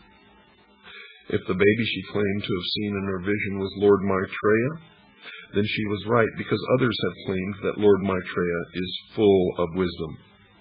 However, there is still reason to believe that she was given inside information by some New Agers who wanted to have this Lord's birth prophesied so that when he did surface, the New Agers could claim that his birth had been a fulfilled prophecy. So the world awaits the visible appearance of Lord Maitreya. Ladies and gentlemen, dear listeners, so that you would realize that I'm not making any of this up, I took last night's program and tonight's program verbatim from the introduction all the way through Chapter 3 of a book entitled The New World Order by my good friend A. Ralph Epperson. Again, the title of the book is The New World Order by A. Ralph Epperson, and you can order that book in any good bookstore. If you can't find it in your area, contact us, and we will make arrangements with Mr. Epperson to be able to furnish that book to you if you would like to purchase it. I also recommend that you purchase my book, Behold a Pale Horse. It's a handbook for what's going to happen in the coming years, especially in this country. And without it, you will be crippled. If you would like to purchase my book, Behold a Pale Horse, if you're a CAGI member, send $25. That includes postage and handling. If you're not a CAGI member, send $30. That includes postage and handling. Also ask for a packet of information on how to join CAGI and all of the other things that we have available for you. Send it to Stan at Post Office Box 889, Camp Verde, Arizona, 86322. That's P.O. Box 889, Camp Verde, Arizona, 86322. Or you can call Stan at 602-567-6109. That's 602-567-6109. While you're at it, folks, reach way down deep into your pockets. Make a check or money order out to WWCR to help us pay for this airtime. If you like this show, if you want it to continue, then please take out a check to WWCR and send it along with your request for information to Stan. Folks, we are nearing the end of the road of civilization as we know it, unless we wake up, unless we take control and make sure the future is what we want it to be. And one of the things that we must do now immediately is stop fighting amongst each other. Stop fighting the man who doesn't look like you, or the woman who doesn't look like you, the people who have a different skin color than you do. We must learn to live together, and it's nobody else's business what somebody else's religion is. It doesn't hurt us if they want to practice their religion, as long as they are not hurting us in the process. So why go to war with them? We are all brothers and sisters in this world, no matter who we are. Let's learn to live together and love each other. Good night, and God bless each and every one of you. Good evening, folks, and once again, welcome to the Hour of the Time. I'm William Cooper. Don't forget, folks, March 15th, 8 p.m., Lafayette Hotel, 2223 El Cajon Boulevard, San Diego. I'll be there talking for about 3 hours, showing you some videotape that you've never seen before that will literally blow your mind. That's Monday, March 15th, 8 p.m., the Lafayette Hotel, 2223 El Cajon Boulevard, San Diego. Now, if you would like to call and find out about this conference, call area code 619-492-8588. That's 619-492-8588. It's $40 admission. If you're a CAGI member, it's $30. CAGI members, please buy your ticket at the conference, not at any of the places that are advertised where you can buy advanced tickets. They cannot accommodate you. CAGI members, buy your tickets at the conference, please. Now, we still need money to help pay for airtime, folks. If you like this show, if you're learning something, if you want this show to stay on the air, make a check or money order out to WWCR. Do it now. Don't wait, because you know what happens when we put things off. Do it now, WWCR, and send it to us. Also, ask for a packet of information in the process, and we'll be happy to send you a whole packet full of stuff. Send it to Stan, Post Office Box 889, Camp Verde, Arizona, 86322. That's Stan, Post Office Box 889, Camp Verde, Arizona, 86322. Or you can call Stan and talk to him on the phone. He's a heck of a nice guy. In fact, you can't get any better than Stan. At 602-567-6109. That's 602-567-6109. Now, folks, the Dallas Morning News on October 1st, 1989, published this story. Anglican leader calls for unity under Pope. The byline is Associated Press. Rome, Anglican leader, Archbishop Robert Runcie, called Saturday for all Christians to accept the Roman Catholic Pope as a common leader presiding in love.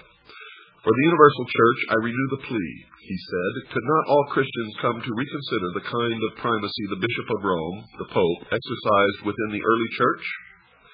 Again, folks, that was in the Dallas Morning News, October 1st, 1989. This story appeared in the Bakersfield Californian, August 27th, 1989. Baptist and Catholic theologians find common ground. Associated Press, New York.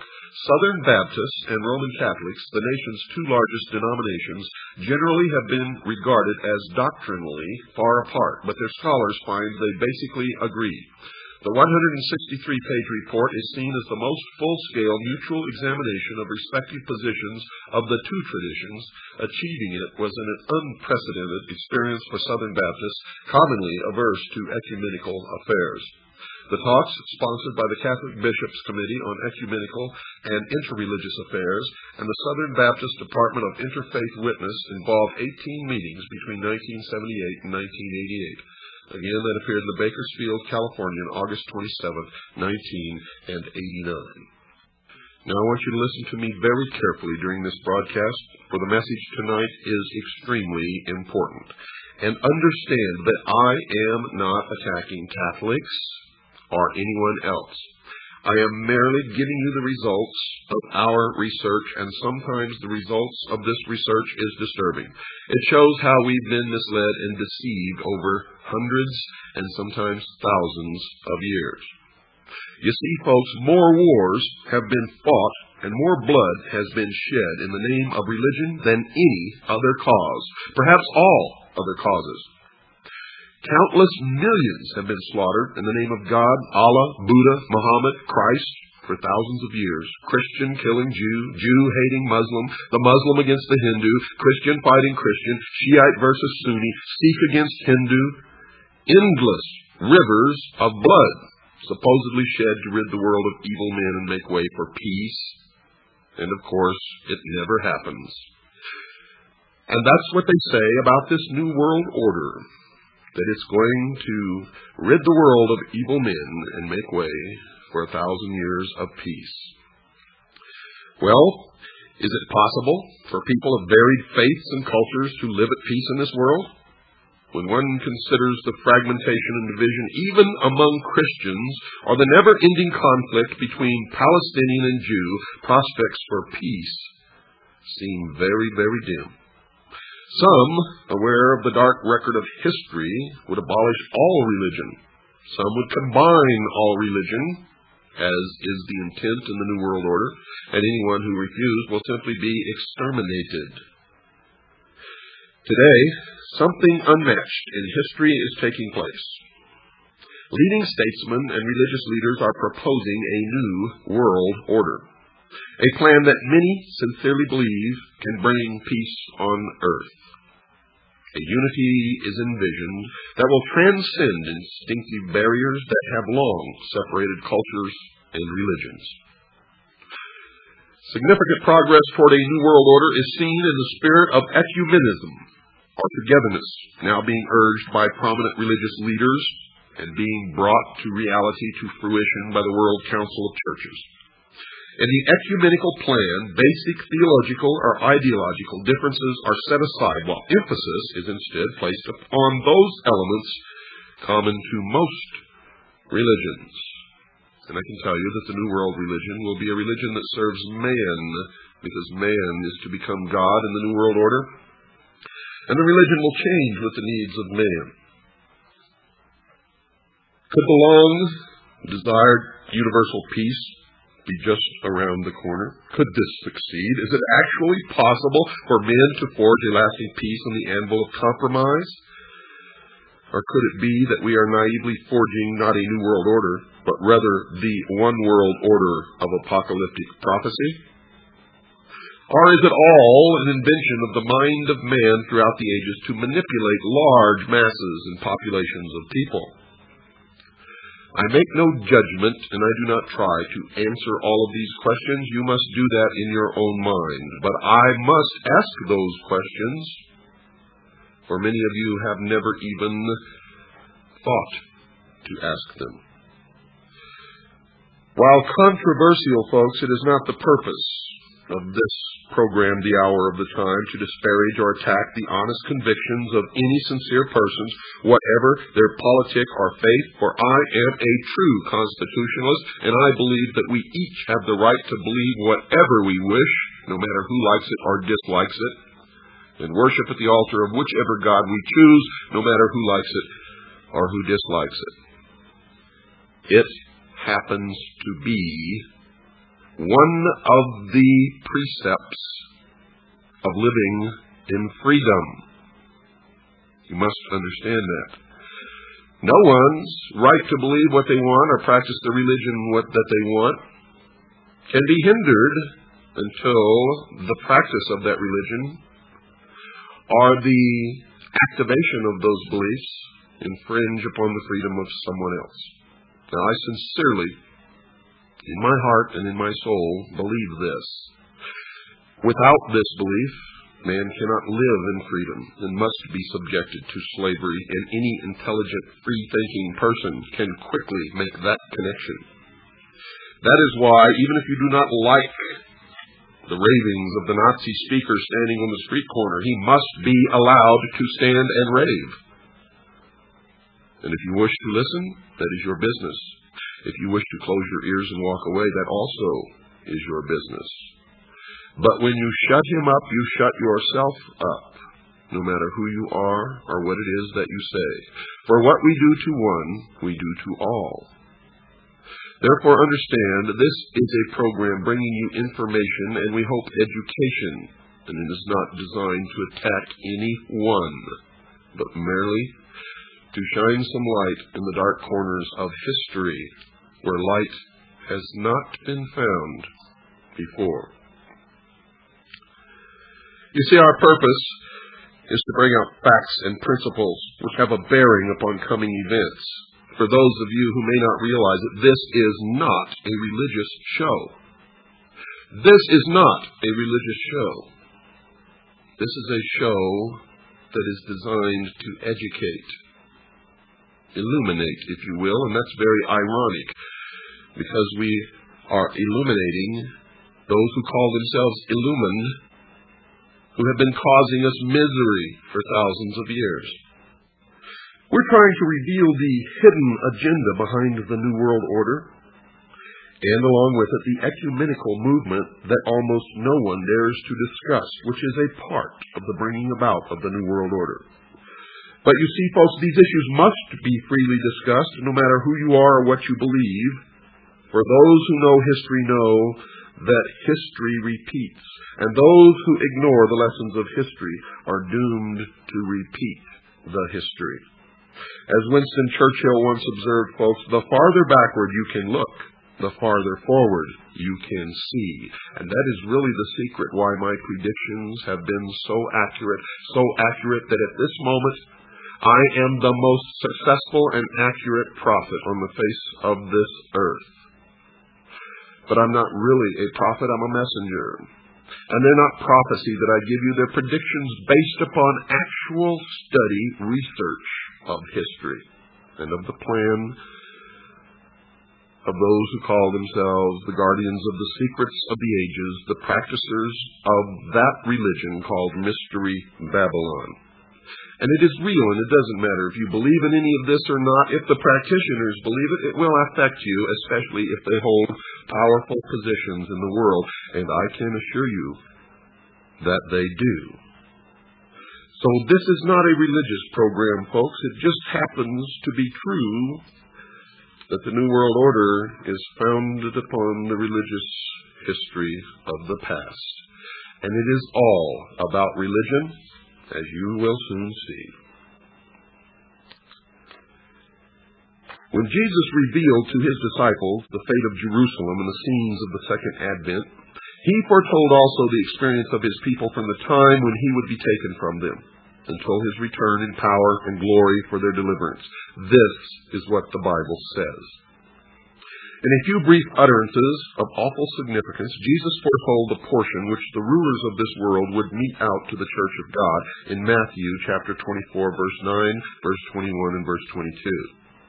Now, the reason I am quoting this is because if what is happening is being brought about by religious history, then we must understand the religious history and the books and the chapters and the verses that this religious history is based upon.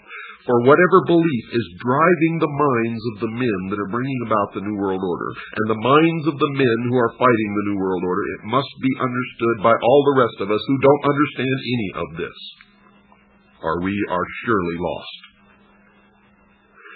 The history of the early church testified to the fulfillment of Jesus' words.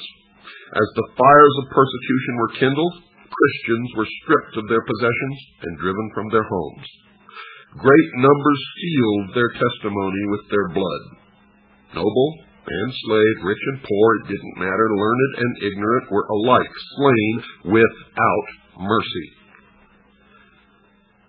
And unless what is coming is stopped, this will repeat itself.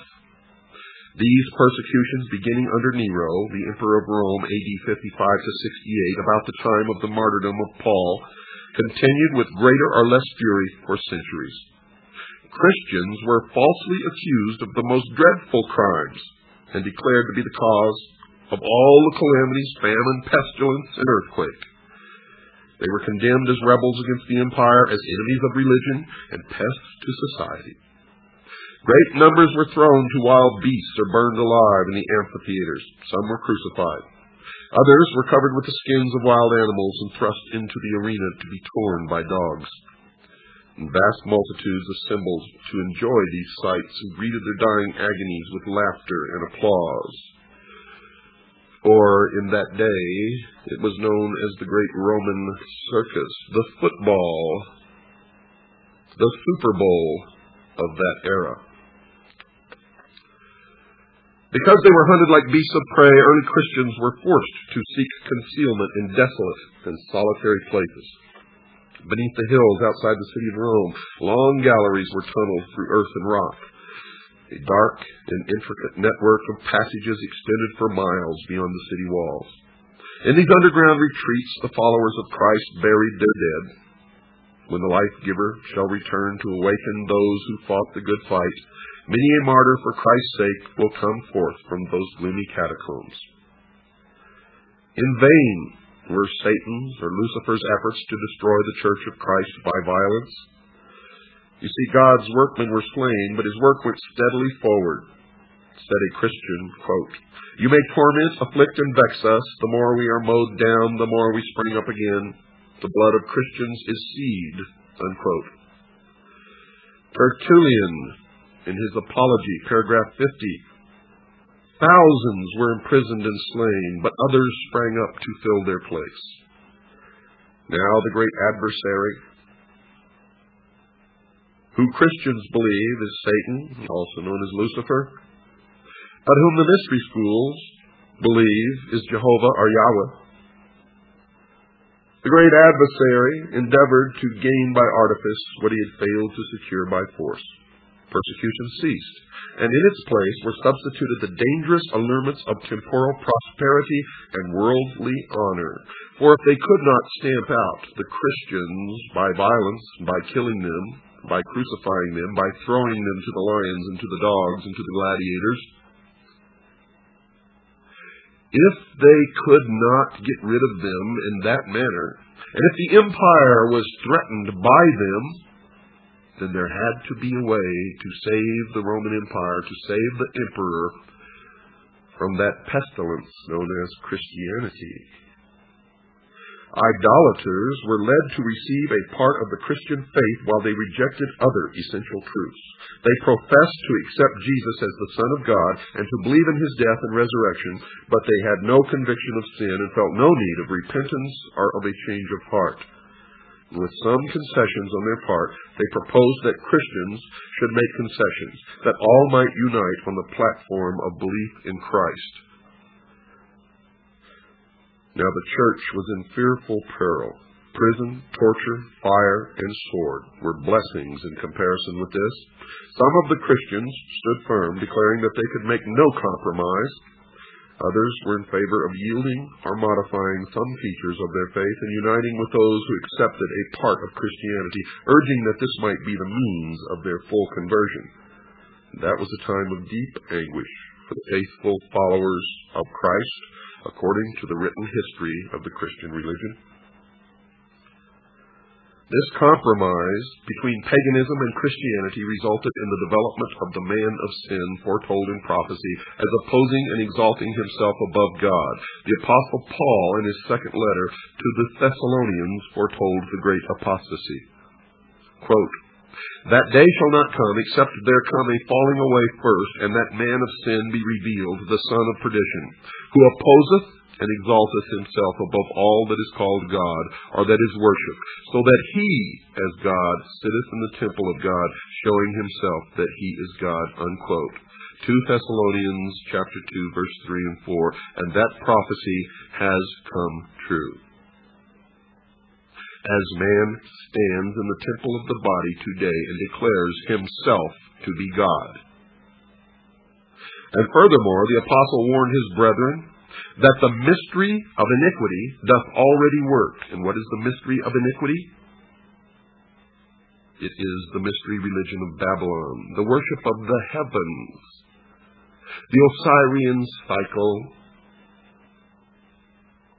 of which the sun is the symbol of the intellect. Even at that early date, he saw creeping into the church errors that would prepare the way for the development of that gigantic system of false religion, a masterpiece of Satan's power, a monument of his efforts to seat himself upon the throne and rule the earth according to his will. The nominal conversion of the Roman Emperor Constantine in the early part of the 4th century caused great rejoicing in the world cloaked with a form of righteousness, walked into the church. Paganism, while appearing to be vanquished, became the conqueror. Pagan doctrines, ceremonies, and superstitions were incorporated into the faith and worship of the professed followers of Christ, and the 10 Commandments were changed to permit idols in the church. And other changes were made. You see, the day of rest was changed from the 7th day to the 1st day. Why? Because the 1st day was the date that the pagan religion worshipped the sun, Osiris, the light, Lucifer, the intellect. And so the pure and simple teachings of Christ were corrupted beyond recognition. As Christians consented to lower their standards, a union was formed between Christianity and paganism. Though the worshippers of idols professed to be converted, they united with the church, still clinging to their idolatry, only changing the objects of their worship to images of Jesus and even of Mary and the saints.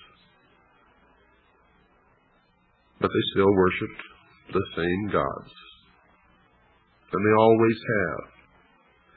If you look at an aerial view of the Vatican, you will see that the outer courtyard is a round temple of the sun, exactly as the Druids and the Celts built, and that in the center of the temple to the sun, to Osiris, stands the symbol of the lost word of Freemasonry, the phallus, the generative force, the penis of Osiris, the obelisk.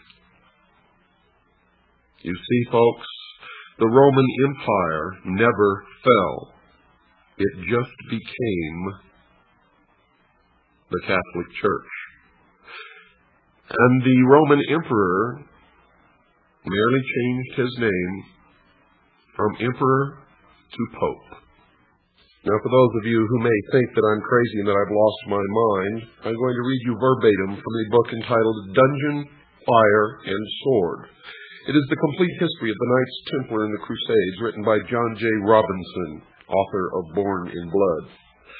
And I'm going to start at the third paragraph on page 414 in the chapter entitled Jesus Wept, 1292 to 1305. That's a date. Those are dates, folks. In London, Edward sent for the master of the Knights Templar in England, Brian de Jay. He told the master of his plans to chastise the upstart William Wallace in Scotland and asked that the Templar Knights go with him to fight for England. The Templar master saw no barrier to committing his knights to a totally secular war that had nothing to do with religion or the true cross. It had been years since the fighting men of the temple had had anyone to fight. The calls for men and money no longer came from the headquarters in the East. They had no need for them. No monarch they knew in Europe was going to go on a crusade, if even the Pope should call it, which he wouldn't, because the Pope had something much more important on his mind. Boniface VIII had come up with a way to increase the papal treasury, a way that could come only once in 100 years. The following year of 1299 marked the turn of a century, and Boniface would turn the usual secular celebration into a jubilee of joy for all Christians. Now there would be new pathways to the total remission of sins, much easier than going off on crusade. Full absolution was offered to any pilgrim who would come to Rome for 15 days with his offering for the church, and thus he could fill his coffers. Even at his most optimistic, the Pope had not foreseen the flood of pilgrims that would bring new prosperity to Rome.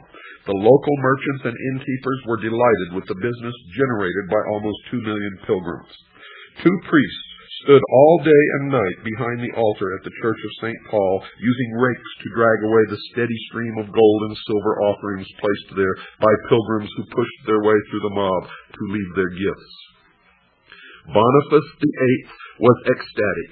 He remembered the words said to him as the papal crown had been placed on his head, quote, "Take the tiara and know that thou art the father of princes and kings, the ruler of the world, the vicar on earth of our Savior Jesus Christ," unquote.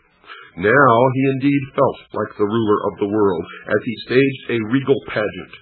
He put on the dress and the insignia of the ancient Roman emperors and went out into the streets with 2 swords held high in front of him, indicating his supreme authority over both the secular and the spiritual worlds, with heralds crying out, quote, "Behold, I am Caesar," unquote. And this is just one example, because all through history the popes have, on occasion, made public admittance of the fact that Rome just became the church. Displayed on the walls of the Vatican is the double-headed eagle the insignia of only one man who has ever lived, the Emperor of Rome.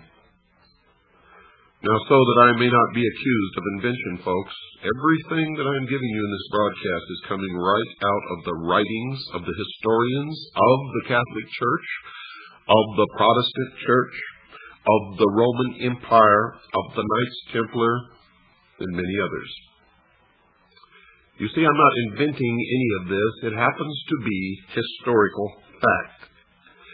And if you have eyes and can see, the Emperor, now the Pope, to gain converts from heathenism, unsound doctrine, superstitious rites, and the adoration of images and relics were gradually introduced into Christian worship. The decree of a general council, the Second Council of Nice, AD 787, finally established this system of Christian idolatry. To complete the sacrilegious work, Rome presumed to erase the second commandment, forbidding image worship, from the law of God, and to divide the 10th commandment to preserve the number. According to Christian historians in the Protestant Church, Satan tampered with the 4th commandment also, and purposed to set aside the ancient Sabbath, the day which God had blessed and sanctified, in Genesis chapter 2, verse 2 and 3. And in its stead to exalt the festival observed by the heathen as the venerable day of the sun. This change was not at first attempted openly. In the first centuries, the true Sabbath had been kept by all Christians. They were jealous for the honor of God, and they zealously guarded the sacredness of its precepts. But with great subtlety, Satan worked through his agents to bring about his object. Now don't go away, folks. We've got to take a short break. We'll be right back after this short pause. Early in the 4th century, the Emperor Constantine issued a decree making Sunday a public festival throughout the Roman Empire. The day of the sun was reverenced by his pagan subjects and was honored by Christians. It was the emperor's policy to unite the conflicting interests of heathenism and Christianity to save the Roman Empire. He was urged to do this by the bishops of the church, who perceived that if the same day was observed by both Christians and the heathen, it would promote the nominal acceptance of Christianity by pagans and thus advance the power and glory of the church. But while most Christians were gradually led to regard Sunday as possessing a degree of sacredness, some still held the true Sabbath holy, and they continued to observe it in obedience to the 4th commandment. Now they believed that Satan had led the Jews, before the advent of Christ, to load down the Sabbath with the most rigorous exactions, making its observance a burden. He cast contempt upon it as a Jewish institution until finally the pagan Sunday came to be honored as a divine institution, while the Bible Sabbath was pronounced a relic of Judaism and its observers were at last declared to be accursed. And the outcome of this is that the Jews have been persecuted throughout history. They have become the scapegoat that you learned about in an earlier broadcast. The spirit of concession to paganism opened the way for a still further disregard of heaven's authority. The visible head of the church, the Pope, came to be almost universally acknowledged as the vice-regent of God on earth, and he was endowed with authority over church and state. More than this, the Pope appropriated the very titles of deity. He styled himself, quote, Lord God the Pope, unquote, assumed infallibility, and demanded that all men pay him homage. Faith was transferred from Christ, the true foundation of the Christian Church, to the Pope of Rome. Instead of trusting in Christ for forgiveness of sins and for eternal salvation, people looked to the Pope and to the priests and prelates to whom he delegated authority. They were taught that the Pope was their earthly mediator, and that none could approach God except through him, and further, that he stood in the place of God to them, and was therefore to be implicitly obeyed. A deviation from his requirements was cause for the severest punishment to be visited upon the bodies and souls of the offenders. Through this error, the people were turned from God to fallible, erring men. Blasphemous titles claimed for the Pope have been embellished and enlarged over the centuries, but a few of these boastful claims appear in an ecclesiastical Roman Catholic dictionary. I'm taking this right out of a Roman Catholic dictionary by Lucius Ferraris, entitled Prompta Bibliotheca Canonica, Volume 6, pages 438, 442, article Pope, the Catholic Encyclopedia 1913 edition. Volume 6, page 48, speaks of this book as a veritable encyclopedia of religious knowledge and a precious mine of information. Those are the words of the Vatican. Quote, "The Pope is of so great dignity and so exalted that he is not a mere man, but as it were God and the vicar of God." Unquote. Remember, the Roman emperors were deified. Quote, "Hence the Pope is crowned with a triple crown as King of heaven and of earth and of the lower regions." Unquote.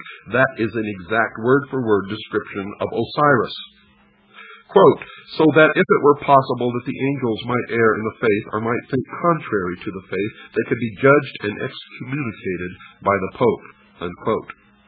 Quote, "The Pope is, as it were, God on earth, sole sovereign of the faithful of Christ, chief King of kings, having plenitude of power, to whom has been entrusted by the omnipotent God direction, not only of the earthly but also of the heavenly kingdom." Unquote. Now, if that's not blasphemy according to the definition, then I don't know what is, folks. Quote, "The Pope can modify divine law, and since his power is not of man but of God." Unquote. The Pope can modify divine law? Well, you see that he did. He changed the day of rest, dictated by God, from the seventh day to the first day, and he changed the 10 Commandments to allow the worship of idols. But the doctrine of papal supremacy is directly opposed to the teachings of any scripture that I am able to find. Quote, "Thou shalt worship the Lord thy God, and him only shalt thou serve." Quote, unquote. That's in Luke chapter 4, verse 8. God has never given a hint in his word that he appointed any man but Christ to be the head of the church. The Bible exalts God and places finite men in their true position. The Pope has no power over Christ's church except by usurpation, and that's true only if you are a Christian. If you are a Jew, if you are a Muslim, if you are a Buddhist, none of that is true, is it? By the 6th century, folks, the papacy was firmly established. Its seat of power was fixed in the imperial city, and the Bishop of Rome was declared to be the head over the entire church. Pagan Rome had given place to papal Rome. The ascension of the Roman Church to power marked the beginning of the Dark Ages. As her power increased, the darkness of superstition and error deepened. Those were days of pearl for the Church of Christ. Faithful standard-bearers were few. At times it seemed that error and superstition would wholly prevail, and true religion would be banished from the earth. The gospel was lost sight of, and the forms of religion were multiplied. People were taught not only to look to the Pope as their mediator, but to trust to works of their own to atone for sin. Long pilgrimages, acts of penance, the worship of relics, the erection of churches, shrines, and altars, the payment of large sums to the church, these and many similar acts were enjoined to appease the wrath of God or to secure his favor. As if God were like men, to be angered at trifles or pacified by gifts or acts of penance, and even then the church still worshipped the old gods. For in dismantling churches for renovation throughout Europe, without exception, and the older the church, the more likely it was to be true, enshrined within the altar, out of sight of the priests and the worshippers, were found stone penises, symbols of the lost word of Freemasonry, the phallus of Osiris, the generative force of the pagan religion of the worship of the sun, the light, Lucifer, the intellect. This is historic fact. This is not invention, but fact. About the close of the 8th century, Papists put forth the claim that in the first ages of the Church, the bishops of Rome had possessed the same spiritual power which they now assumed. To establish this claim, ancient writings were forged by monks, and it has been proven that they were forged. Decrees of councils before unheard of were discovered, establishing the universal supremacy of the Pope from the earliest times, and a church that had rejected the truth greedily accepted these deceptions. Another step in papal assumption was taken when in the 11th century Pope Gregory VII proclaimed the perfection of the Roman Church. Among the propositions which he put forth was one declaring that the Church had never erred, nor would it ever err, according to the Scriptures. But I wonder what they told Galileo when they imprisoned him for being right, that the earth revolved around the sun, and that the earth was not the center of the universe, and that the universe did not revolve around the earth. I wonder what they told Galileo. How did they justify being right when they were obviously wrong? And not only with Galileo, but Giordano Bruno and many others. Many others, as a matter of fact, many of whom were burned at the stake for daring to disagree with what was then considered to be politically correct. For many of them had discovered scientific truths, and when they espoused these truths, were declared to be heretics and were burned at the stake because the Pope declared these truths to be falsehoods. And that, folks, was the birth of the doctrine known as political correctness. And you see it reappearing now, where truths are again declared to be false because they are not politically correct. What are you going to accept in this world? Now, once again, I want to tell you, we're not attacking anyone. I care not what you believe. I care not what altar you worship at, for I am a true constitutionalist. It makes no difference to any of you what my religion is, although I will freely tell you that I attempt in my daily life to follow the true words of Christ, not the doctrine or the preachings of any church or any evangelist or any book, but those words attributed to Christ and only to Christ. And as the rock upon which those words stand, the Ten Commandments as given to Moses by God. That is the sum total of my religion, of my beliefs, of what I practice in my daily life. I'm not asking you to do that at all. But I am asking everyone to quit accepting what they are told, to begin an honest, individual, personal search for the truth. For we can no longer live in deception. We can no longer live the lies of the past. Great change lies ahead of us, folks. Change will come whether we want it or not, for that is the way of the world and the way of the universe. And if we are still living in lies and deceptions and manipulations, then that change will be for the bad, just as it has always been throughout the history of the world, and blood will flow and people will suffer, all in the name, once again, of religion. And I, for one, am sick of it. Sick of it. We must discover the truth, and we must lead our lives by the truth, and we must take the truth into the future, and we must determine the future from the truth, and nothing else. Nothing else. For if we do not, those who have decided that they are the only truly mature minds, and thus the only ones capable of rule, because the rest of us do not use our intelligence, and thus are beasts of burden and stakes on the table by choice and consent, no better than animals who do not have intelligence. They have determined that they are going to shackle us once again in slavery, because we cannot control ourselves, or rule ourselves, or live by the truth. This is what they have determined, right or wrong, whether you believe them or whether you believe that they know what they claim that they know or not. It is what they have determined, and I assure you they are in control right now. Right now. Right this moment. And in this country, their headquarters is in the temple without windows, exactly 13 blocks from the White House, the headquarters of the Scottish Rite of Freemasonry. Now, when the Pope declared that the Church had never erred, nor would it ever err, according to the Scriptures, the scriptural proofs did not accompany the assertion.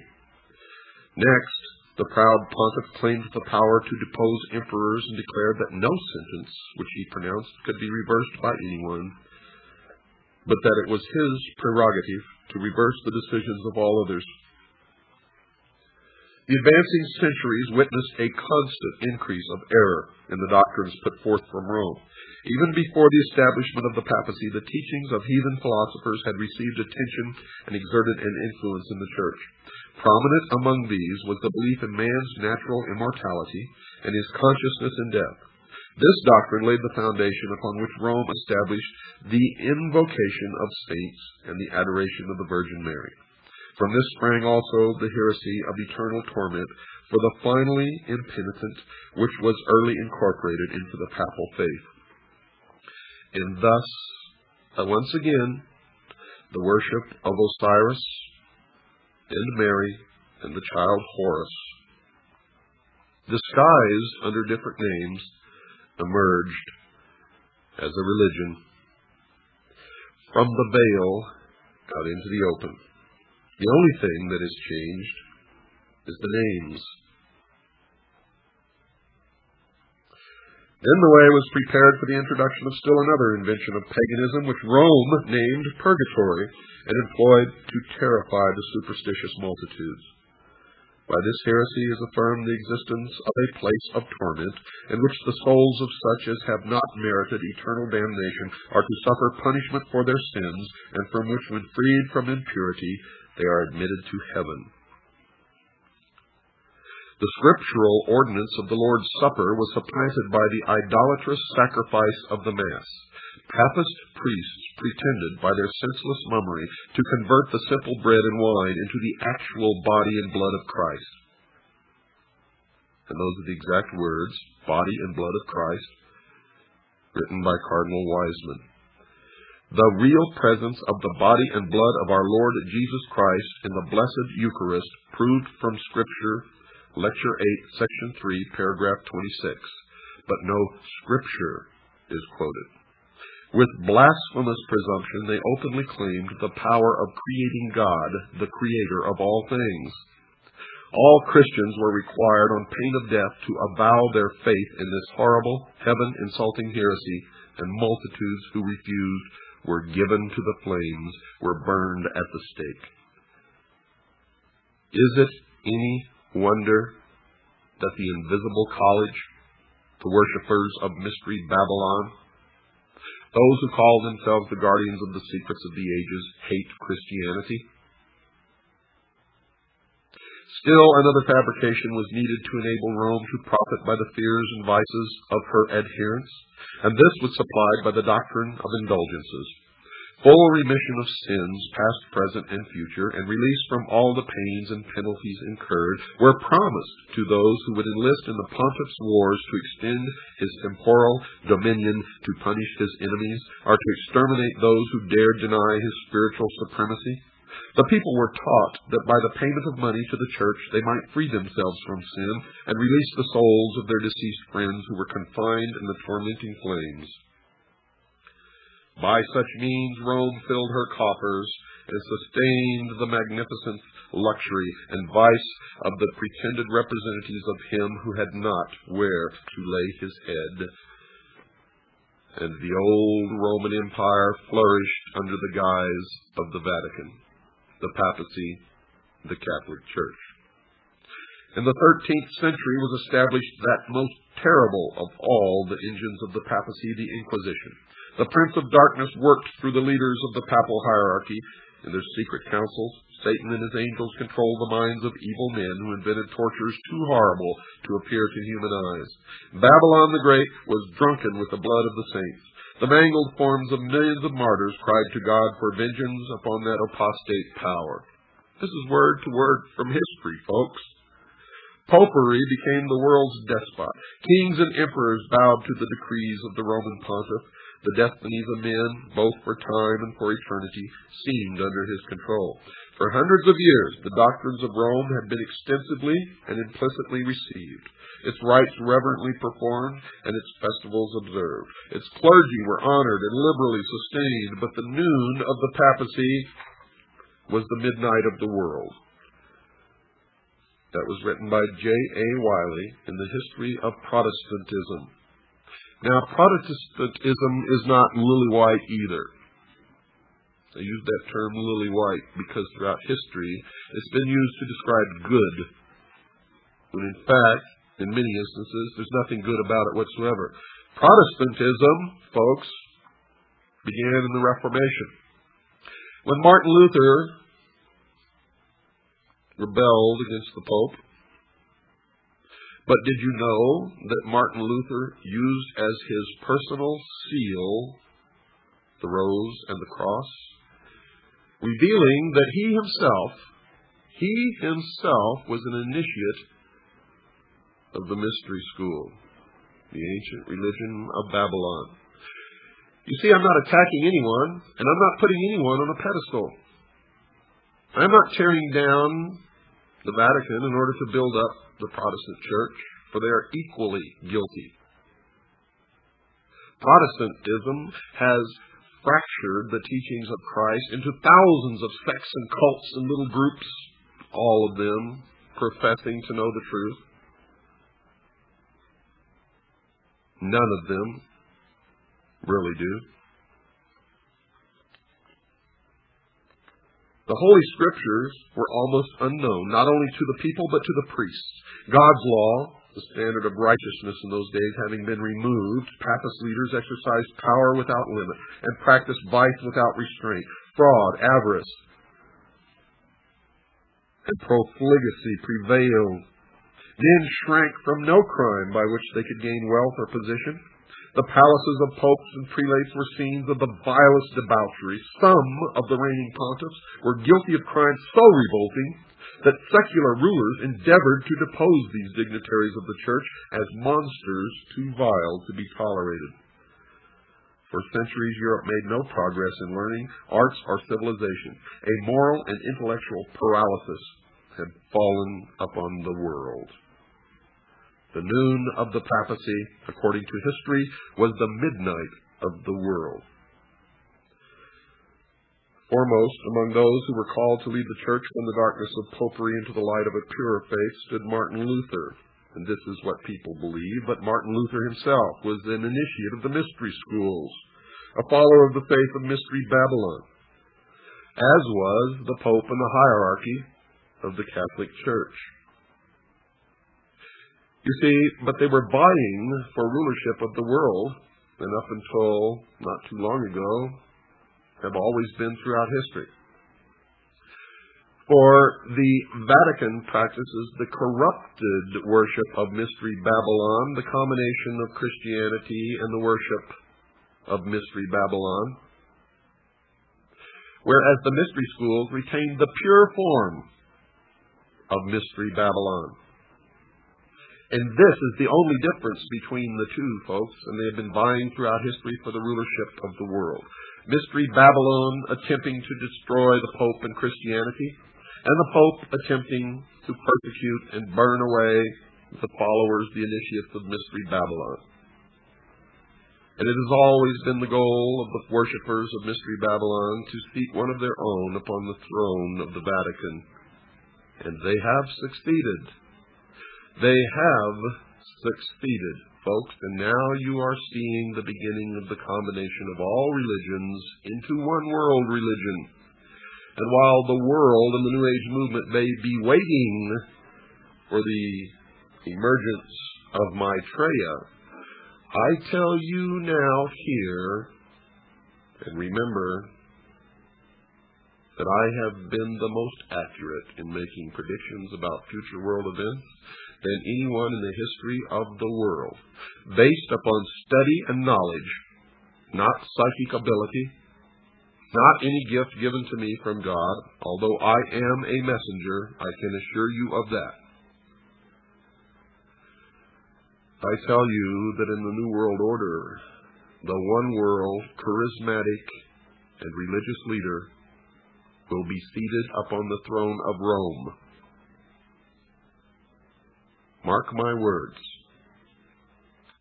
And for those of you who do not understand yet, the Protestant religion was created by the mystery schools to bring down the authority of the Pope. Just as this nation, the United States of America, was created by the mystery schools to topple the monarchs, the kings and queens, from their thrones. You see, whatever you want to believe in, folks, is okay with me. Let's just believe from a position of knowing the truth. Good night, and God bless each and every one of you. You're listening to the Hour of the Time. I'm William Cooper. From Tinker Bell to Artie Shaw to George Bush's 1,000 Points of Light, America has been mesmerized by stardust since its very inception. And now America is beginning to learn what all these references to the star, the morning star, wish upon a star, stardust, really is all about.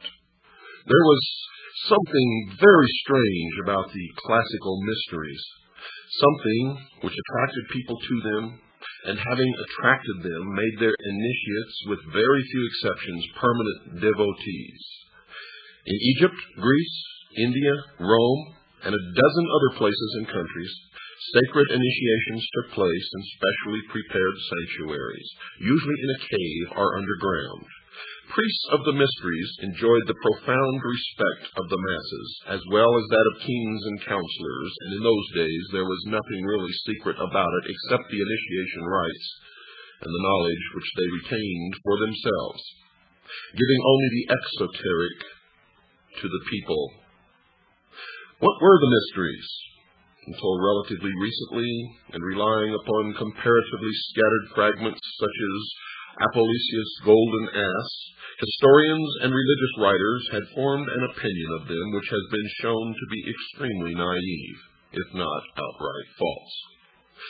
They knew that at the ceremonies symbolical teaching took place, and hence inferred that the mysteries were a relic of the times when academic knowledge was guarded by the very few, and scientific truths, such as Pythagorean theorems, were given only, and only, to the elect.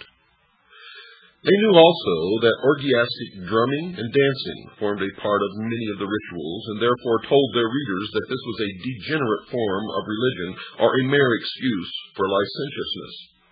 They found that stories of ancient gods and heroes were recited, and were sure that the mysteries constituted little more than an underground survival of prehistoric religion, magic, or tribal initiation.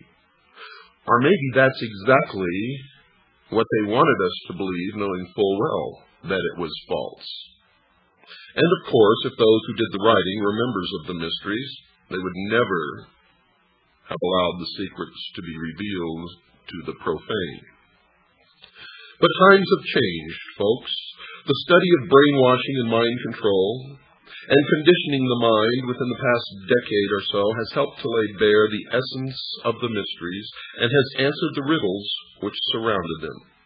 You see in this process, those who had tried to keep the celebration of the mysteries alive, who had tried to revive them, have been shown up as relying upon the symbolic interpretation alone. And this revelation has been in its own way one of the most startling developments of contemporary religion. You see, for almost anyone, for instance, can get away with telling anyone else that he was an Egyptian priest in a former incarnation, because there's so very little verifiable material available to prove the reverse. It becomes obvious, though, when you attend a party populated by these nuts, when 6 people introduce themselves as having been Abraham Lincoln in a past life. But let anyone attempt to celebrate any of the ancient mystery cult's rituals, and unless he has a sound idea of how the human mind works, he is likely to escape the criticism of those physiologists who now see in the mysteries an almost open book. So let us return to a sketch of the conventional knowledge about the mysteries. and those of Eleusis celebrated in Greece, the candidate had to undergo fasting or abstinence from certain foods. There were processions with sacred statues carried from Athens to Eleusis. Those who were to be initiated waited for long periods of time outside the hall in the temple where the rites were to be held, building up a tremendous tension of suspense. Eventually, a torchbearer led them within the precincts, usually underground. The ceremonies included a ritualistic meal, one or two dramas, the exhibition of sacred objects, the giving of the word, an address by the Hierophant, and oddly enough, closure with the Sanskrit words, Tansha Ampaksha.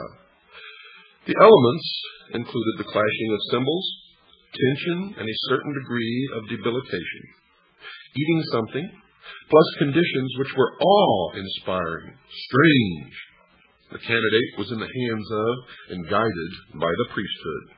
Other factors were drinking a soporific draught, symbolic sentence of death, whirling around a circle. Initiation ceremonies of secret cults and the mystery type invariably involved tests, sometimes most severe ones. The effect of certain experiences was a carefully worked program of mind training, which is familiar in modern times as that which is employed by certain totalitarian states to condition or reshape the thinking of an individual. Are you listening to me, all you Freemasons out there who think that you're so smart? Well, you're not. This process produces a state in which the mind is pliant enough to have certain ideas implanted, ideas which resist a great deal of counter-influence. This was the secret of the mysteries, this and nothing else. Echoes of such training are to be seen in the rituals of certain secret societies without mystical pretensions which survive to this day. Trials, terror, expectancy, drinking, and the rest. That this fact was known in the past, folks, is evidenced by the words of Aristotle, who was exiled because he was said to have revealed something about the mysteries, and he said this, quote, "Those who are being initiated do not so much learn anything as experience certain emotions and are thrown into a special state of mind," unquote. Well, what was this special state of mind? Folks, it was a plasticity in order that the conditioning might take permanent root. The psychologist William Sargent, the greatest authority on this subject, says in his classic Battle for the Mind, quote, "It seems, therefore, that there are common final paths which all individual animals, though initial temperamental responses to imposed stresses vary greatly, must finally take. If only stresses are continued long enough, this is probably the same in human beings, and if so, may help to explain why excitatory drumming, dancing, and continued bodily movement are so much used in such a number of primitive religious groups. The efforts and excitement of keeping the dance in progress for many hours on end should wear down and, if need be, finally subdue even the strongest and most stubborn temperament, such as might be able to survive frightening and exciting talk alone for days or weeks," unquote. Now, understanding what I just read to you, this quote from Battle for the Mind by William Sargent, can you still say that music plays no part in the conditioning of the mind? That the words in the music is not being entrapped by the subconscious of those young people who dance for hours listening to this music? If so, I think you'd better rethink that position. For it is a form of mind control, brainwashing. Dr. Sargent notes that Chinese experiments in mass excitation, breaking down and reconditioning, are based on the same physiological principles as religious conversion, and also group and individual psychotherapy treatments. Folks, these include the application of tension, fear, anxiety, conflict, to the point where the subjects are uncertain. And in this state, suggestibility is increased and the old pattern of behavior is disrupted. The fact that the devotees of the mysteries were thoroughly conditioned to them and felt that they were important in their lives is seen in much historical evidence. Even in the 4th century of the Christian era, the Greeks were insisting that they, quote, would consider life unbearable if they were not allowed to celebrate those most sacred mysteries which unite the human race, unquote. Now, the work of those who have pointed out the function of the mysteries as mind training and conditioning has, of course, evoked no answer from those who still think that the rituals are mere symbolic representations of knowledge or facts. And indeed, they cannot admit this simply because they would be admitting their own foolishness and stupidity in the process.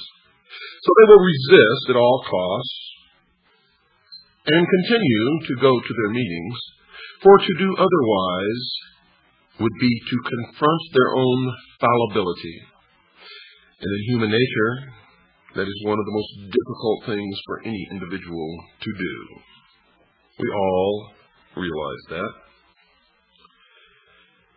It's interesting to note, folks, that the ecstasy which is produced by excitatory methods and is followed by manipulation of the mind is still sought by members of many secret cults who are aware of the scientific explanation.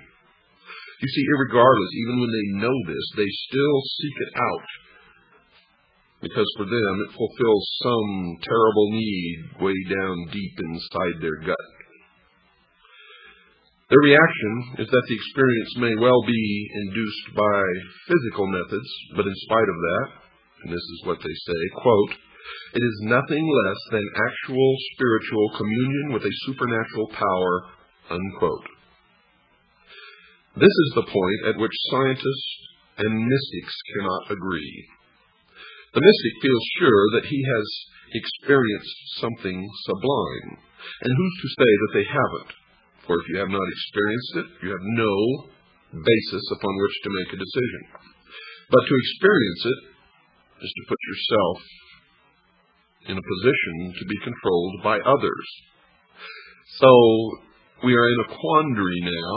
How do we explore this? The scientist tells the mystic that it is an illusion. He just simply will not believe it. The situation reminds one of the time when someone produced the soul of a departed relative to tell a spiritualist that there was no life after death. Although this is alleged to have happened in Ireland, one can visualize it taking place easily enough in the mutually heated atmosphere of scientists versus mystic anywhere in the world. The orgiastic side of the mysteries also has a place in the sphere of psychology. The catharsis, or the cleansing of the mind, which the secret cult of the Cathari experienced after ecstasy, is paralleled by the modern therapist's procedure in bringing his patient to a state of excitement and then collapse before implanting what he considers more suitable ideas in the mind. Christianity, of course, has not been behind in its use of the mystery system for initiates, for it was not until AD 692 that every believer was ordered to be admitted to the worship of the Christians, following the period when it was thought advisable to celebrate certain parts of worship in secret. You see, Christianity in the beginning was a secret society itself, and the correct name for it was the Friendly Open Secret Society, although in the beginning there was nothing open about it. Traces of this survive in such customs as that of the Greek Orthodox Church, where the priest celebrates divine worship behind a curtain, which is only taken away during the elevation of the host. Quote, since at that moment the worshippers prostrate themselves and are not supposed to see the holy sacrament, unquote. The reason given for the secrecy of the practice of the Christian cult gives a clue in explaining that the celebrant must be prepared by expectation. Saint Augustine laid down that secrecy was essential because the mysteries of Christianity were incomprehensible to human intellect and should not be derided by the uninitiated. Secondly, because this secret produced greater veneration for the rites. Thirdly, that the holy curiosity of those to be initiated into the experience of Christianity should be increased in order that they might attain to a perfect knowledge of the faith. And to tell you quite frankly, folks, in my study of mind control, the Christian church would swell well beyond any conception or imagination of what their numbers could be if they had continued their secrecy. Saint Basil, the Spiritu Sanctu, let me see, that's the 17th. That's a writing, folks. Tells how the fathers of the church, quote, were well instructed to preserve the veneration of the mysteries in silence. For how could it be proper publicly to proclaim in writing the doctrine of those things which no unbaptized person may so much as look upon, unquote. Now this all sounds silly to us today. But believe me, folks, there is nothing silly about it. And if it were practiced today as it was then, the Christian church would be more powerful than you could possibly conceive. Now remember, this is the results of our research. I myself consider myself to be a Christian, and that I follow the teachings, the words of Christ in my daily life, not the dogma of any church, not the preaching of any minister or priest, but simply and only the words of Christ. Seated upon the foundation of that which God gave us early in our history, the moral code called the 10 Commandments, as they were originally given to Moses, and not as they were changed by man in the form of the Pope. The origin of mystery ceremonies seems to be India, or at least the place and time when the Brahmin priesthood started its initiations. The ceremonies were based upon the Hindu myths, but the procedure followed in training the aspirant is strikingly similar in Egypt, and Egypt profoundly influenced Greece. Now what's left out here, and the reason it's usually left out, is because any mention or discussion of the Babylonian mysteries or the Babylonian religion is usually met with much criticism and derision by those who believe that it was a terrible institution. The mysteries definitely came from the East, and the East in the mysteries still survives today. When one Freemason greets another and he's not sure if he's really a Freemason, he'll ask him if he's a traveler, or if he's traveling, or if he is a fellow traveler. All, I might add, were the same code of identification used by the Communist Party in this country, because communism and the mysteries are the same entity as are socialism and the mysteries. When they meet, and this exchange takes place, the one being queried if he is indeed a member of the mystery religion will say, "Yes, I'm a traveler," to which the first, or the inquirer, will respond with, "Where are you going?" or "Where are you traveling? From where to where?" And the answer will be, "From west to east." For the east is the position of the rising sun, where the knowledge comes from. You see, for in early history, it certainly can be proven to have come from the east. And the sun was the symbol of the intellect. It began by being the symbol of the unseen God of the universe, and slowly transformed into the symbol of the intellect, the light, Osiris, Ra, Lucifer.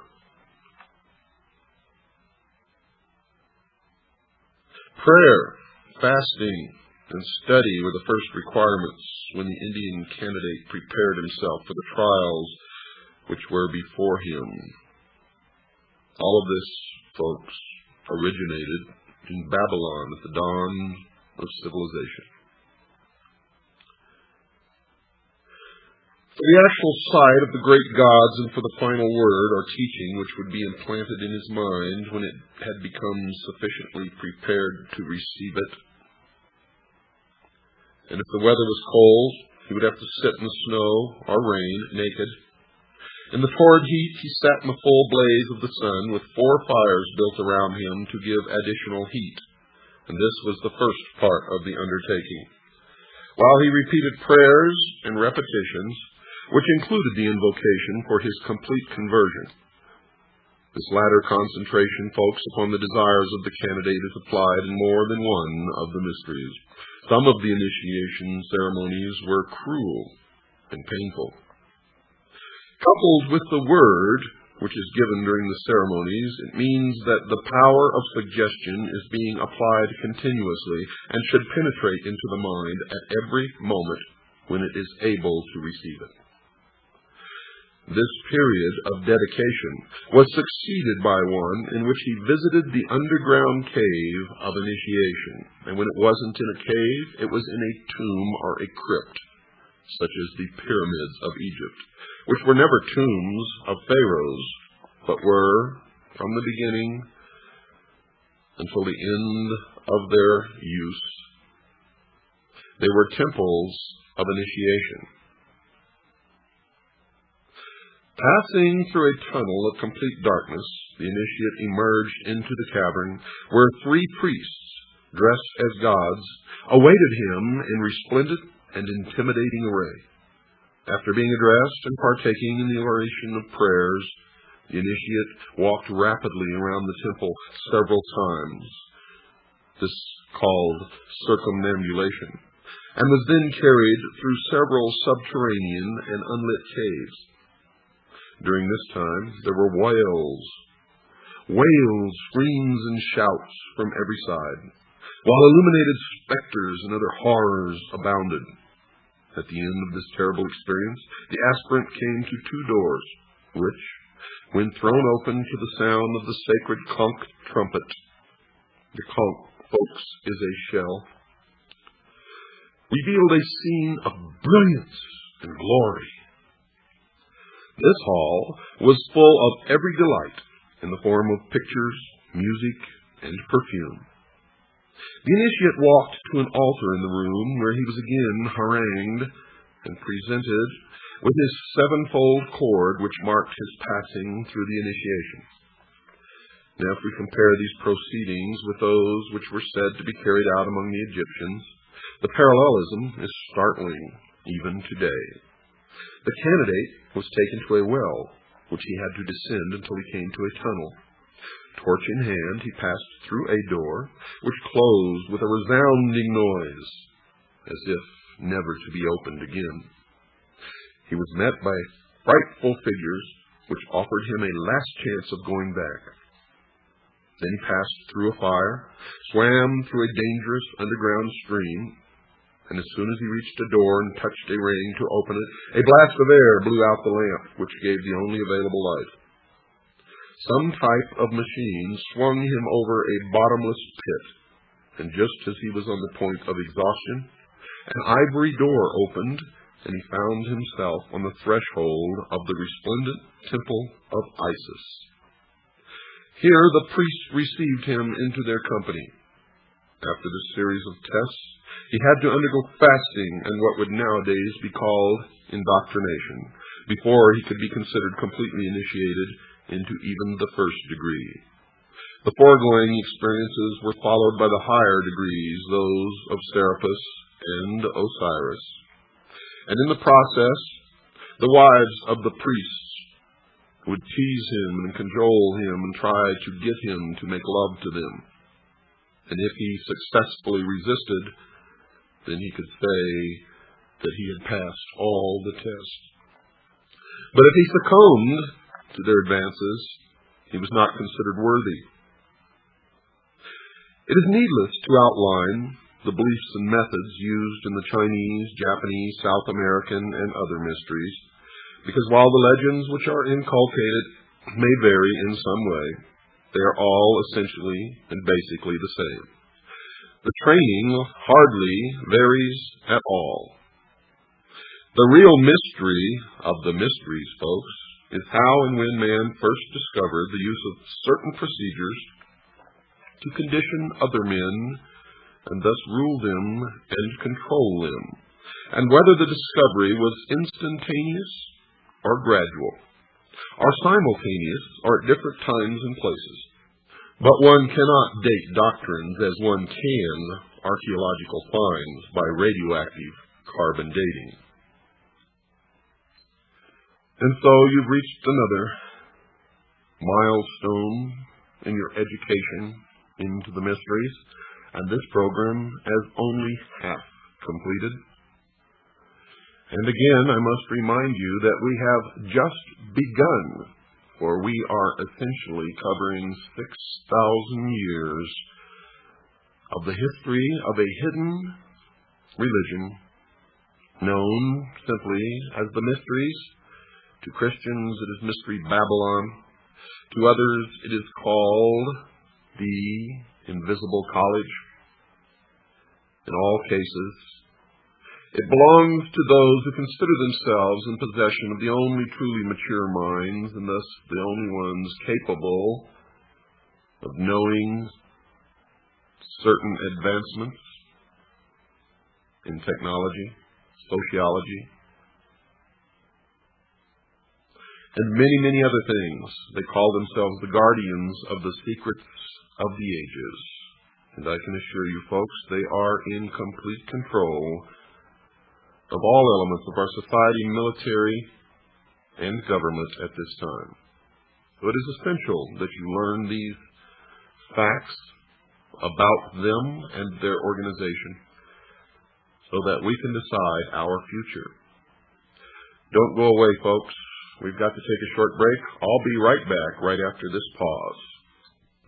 The cult of Mithra, the intercessor between man and the Persian divine power Ormuz, was once an extremely widespread one, for it is the original cult of the sun.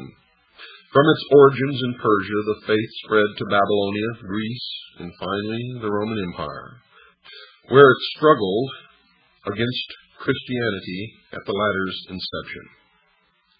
Christianity believes that it won with the decline of the material virtues of the Romans, but there are people who worship the solar deity today, and even London has its Mithra temple. Mithra was said to give his worshippers success in this world, as well as security and happiness in the next. Sound familiar, Freemasons?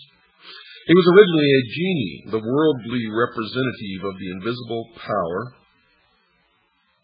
which ruled the affairs of men. Later, and the cult probably has a history of over 6,000 years, he became thought of by his devotees as being not just one of the 28 genii, but the only one which mattered, and the only one who could cater for the wishes and needs of the people. Thus it was that the ancient Aryan worship of Ahura Mazda, the Supreme Being, was displaced by that of one of his representatives. Now, one way, folks, you can tell who or which corporations or businesses or societies belong to these cults is to look at these names, such as Saturn, Mazda, etc.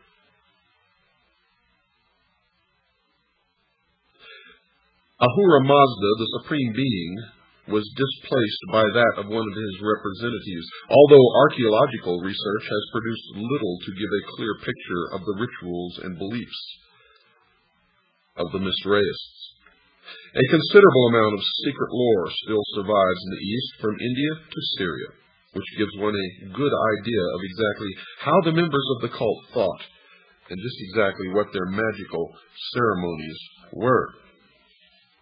3 ritualistic objects are used by Mithraeus: the crown, equivalent to the sun and power of the supernatural kind; the hammer or club, symbolizing creative activity of mankind; and the bull, which stands for nature, virility, increase. By the proper understanding of these objects, and just exactly what they represent, Mithraeus habit that the ordinary man can transcend his environment, can become great or successful, or can achieve what he wants to do and enters a delightful afterlife. What must he give in exchange? Nothing but worship to the principle which presides over all destiny and control to the priests of the religion. Now let's regress just a moment and let me explain to you why the bull. Throughout the ancient world you see the symbology of the bull. Now you have to remember this history goes back 6,000 years, the first 2,000 of which, looking back, is the Christian era. Now remember, this is the age of Pisces, or the two fish. The 6,000-year period started in antiquity when the sun was in Taurus, or the bull. That is the meaning of Baal, or Baal. The golden calf was the representation of the house of the sun, or the age of the bull, or Taurus.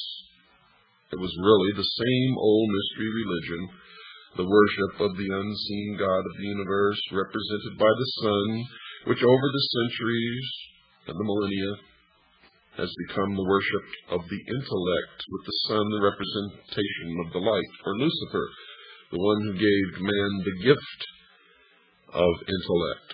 Now, after the age of Taurus came the goat, or the ram. And this was symbolized by the symbol of the goat, or the goat of Mendes. For in Mendes there was a temple erected to the worship of the mysteries. And since the sun was in the house of the goat or the ram, the object of the exoteric worship by the masses was the goat.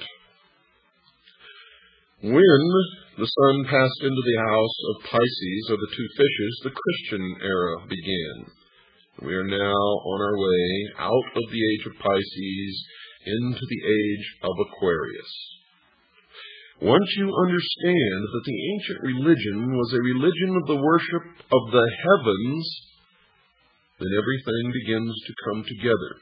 And when you understand that they ceased believing in an all-powerful, unseen God or hidden God of the universe, and became essentially pantheists, believing that everything is God, they call this nature or the natural way, then you can understand how man became to worship the intellect,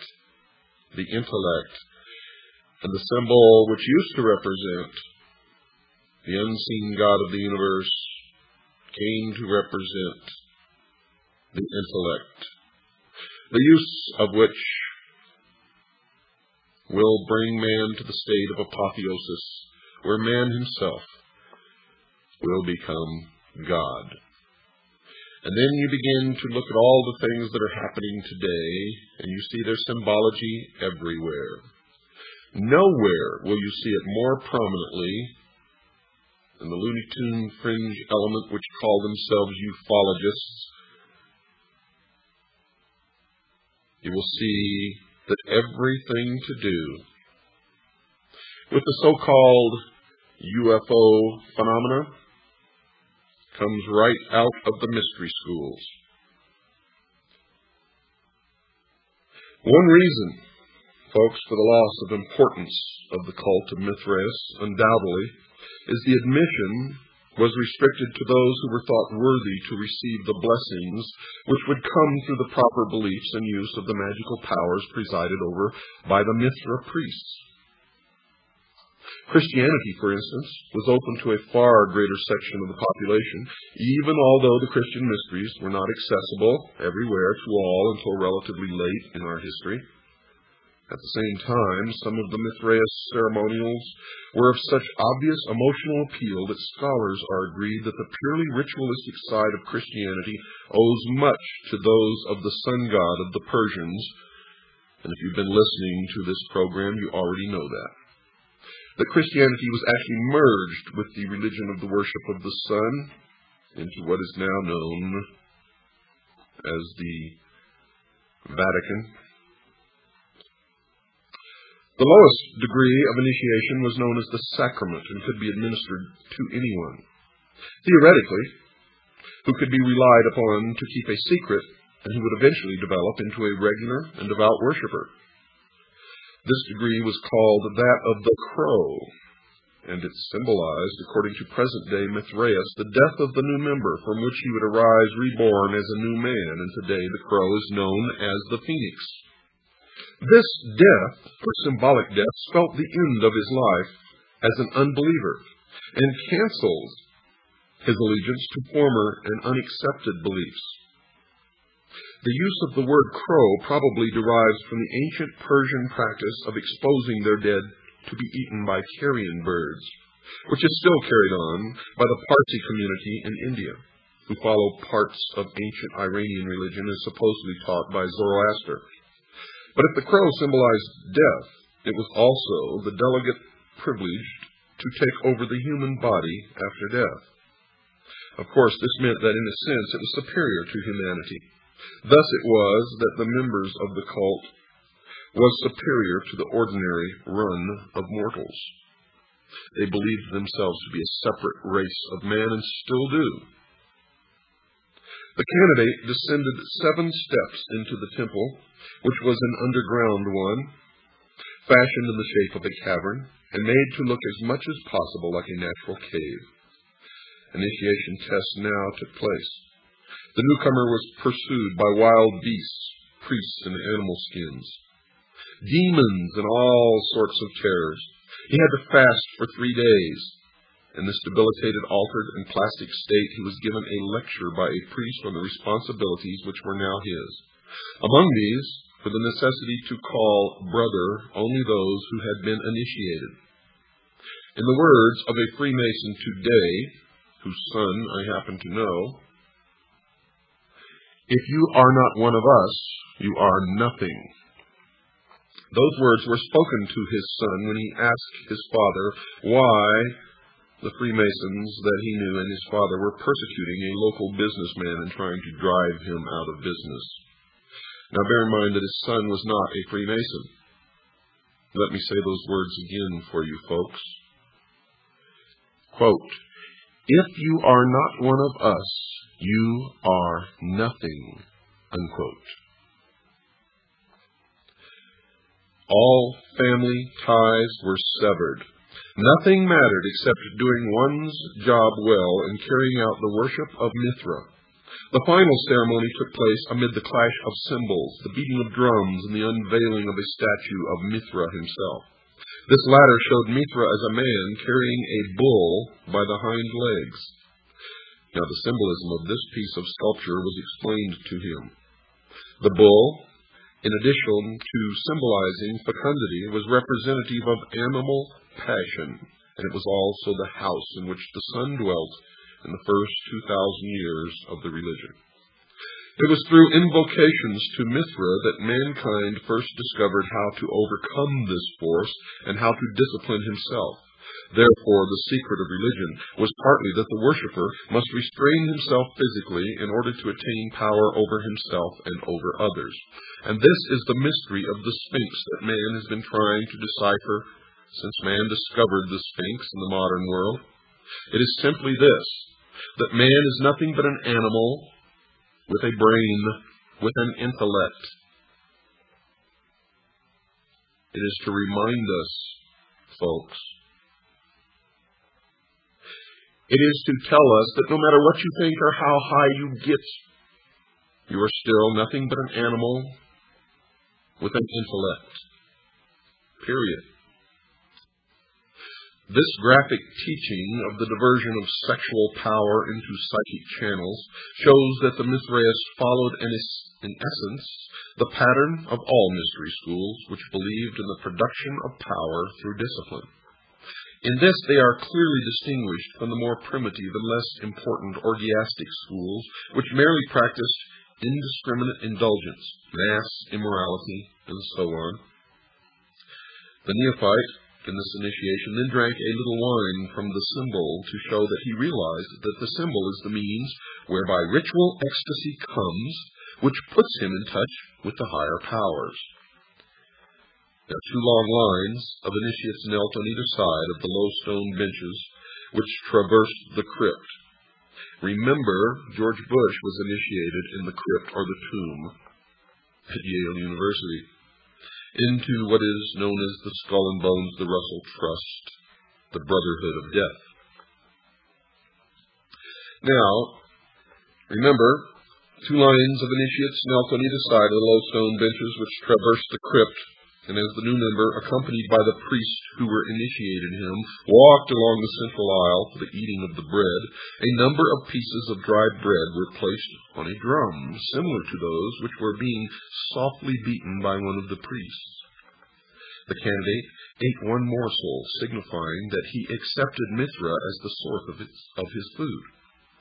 This bread, according to their beliefs, had been exposed to the rays of the sun to absorb some of its quality, and thus the worshipper was partaking of the nature of the sun itself in this ritual observance. But it goes deeper than that, folks, because the sun is what enables all life to exist on this planet, being that the planet is at the perfect balance where it is neither too hot nor too cold, and that the planet is tilted upon its axis, creating the seasons which enable food to be grown in the more northern latitudes than if the earth was stable on an axis where only one portion of the globe always was in direct alignment with the sun.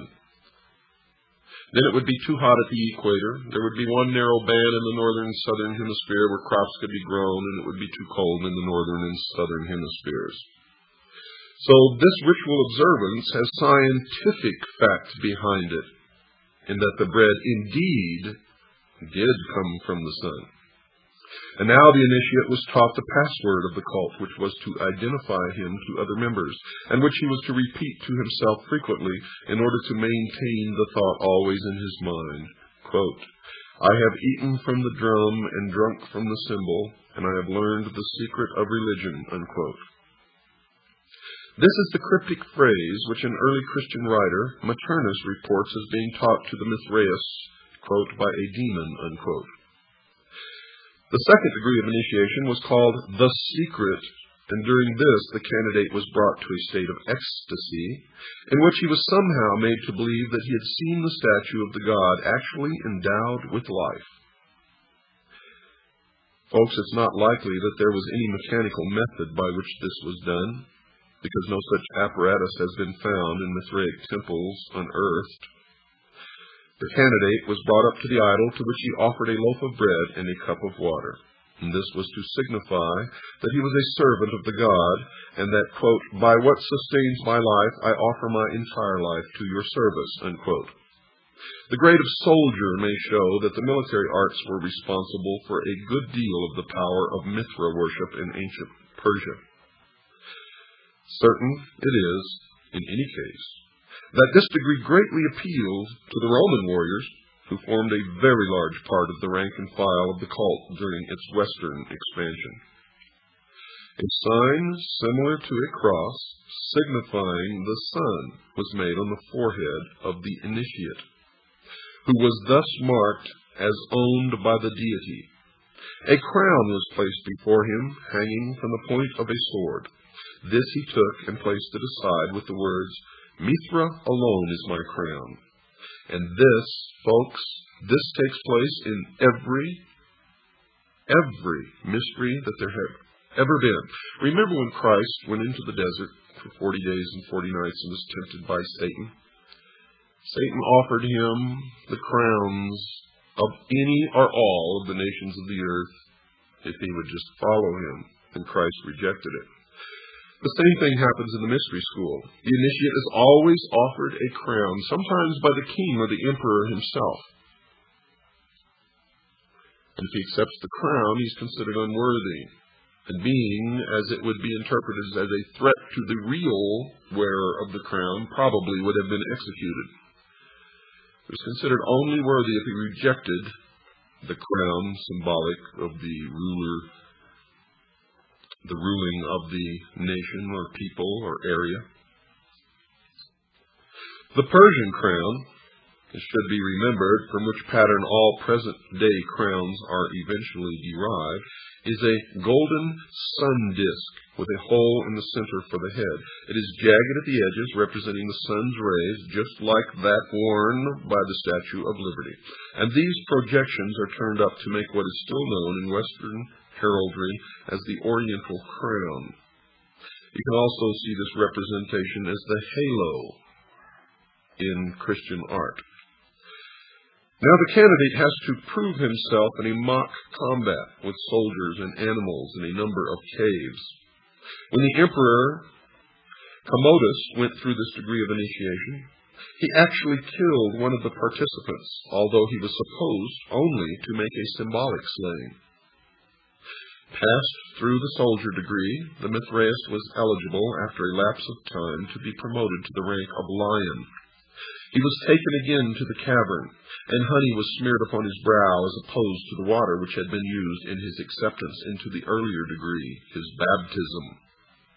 The degree of lion was taken only by those who had decided to dedicate themselves completely to the cult, and who would henceforth have no truck with the ordinary world.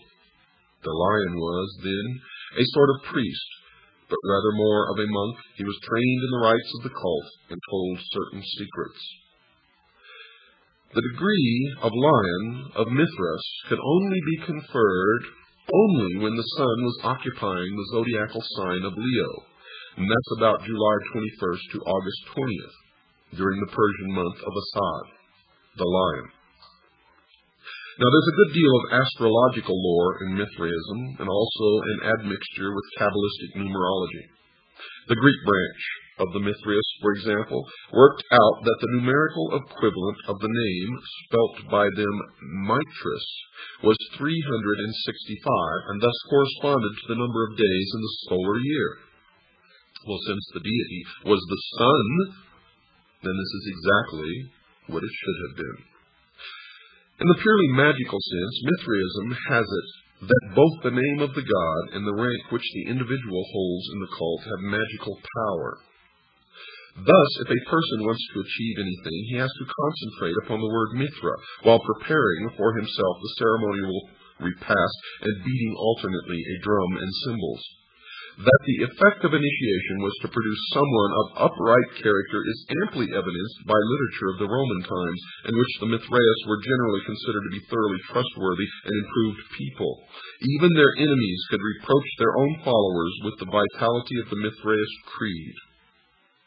Tertullian, in his De Corona, which is Latin for the crown, which he composed in the 3rd Christian century, upbraids the Christians, inviting their attention to the Mithraists as examples. De Corona actually means the crown of thorns. You, his fellow warriors, should blush when exposed by any soldier of Mithra when he is enrolled in the cave. He is offered the crown which he spurns, and he takes his oath upon this moment and is to be believed. Through the fidelity of his servants, the devil puts us to shame, he said.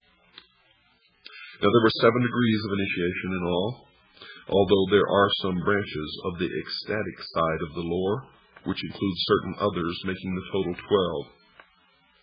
After lion came the Persian, then the runner of the sun, then father, and finally father of fathers. The 12th degree, it is said, is king of kings, and where have we heard that before?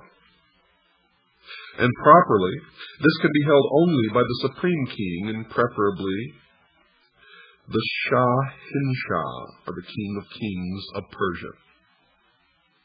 This very ancient cult, from which more than one present-day secret society is derived, is thus seen to contain many of the elements which underlie organizations of this sort. You see, folks, it is a training system. It attempts to produce in its members a real or imagined experience of contact with some supreme power. The magical element is there, too, shown in the belief in the power of certain names to achieve things which cannot be done by men. Mithraism was not an anti-social society in the sense that it did not conflict in its aims with the objectives of the countries in which it flourished, and hence it did not threaten the established order. It was tolerant of other creeds, just like Freemasonry is now. You can belong to any religion and join at the lowest level. But I guarantee you, when you reach the highest, you will belong to only one religion. The tolerance of other creeds meant that it did not attempt to supplant them. Its greatest festival, the birth of the sun, on the 25th of December, became Christianized, and it is claimed by those who still believe in its mysteries and celebrate them that Christianity did not so much supplant Mithraism as absorb it, accepting some of its externals and diverting them to its own use, and that is exactly what has happened. Perhaps incongruously, a present-day follower of Mithra in England recently likened this phenomenon to the eclipse of the Liberal Party. Quote, because the two other parties have taken over its objectives and widened the basis, only the actual initiates of Mithra know what has been lost in the process. Unquote. So the young man in the Phrygian bonnet, sometimes seen as the conqueror of the bull, or even as a man with a lion's head, still has his devotees. And folks, the sun still shines. So what has all this got to do with stars and stardust? Many people believe that Venus is the morning star. In the ancient days, they say that it was Sirius that rose just before the sun with a red cast to it and then turned a brilliant white as it rose up into the heavens. Well, folks, if you really think about it, the sun is the morning star. Good night, and God bless each and every one of you. Welcome once again, folks, to the Hour of the Time and our ongoing series of the exposure of the origins, the history, the doctrine, and the identity of Mystery Babylon. I'm William Cooper. Many of you have written letters and asked, how does one get into the mystery school since no one ever hears anything about it?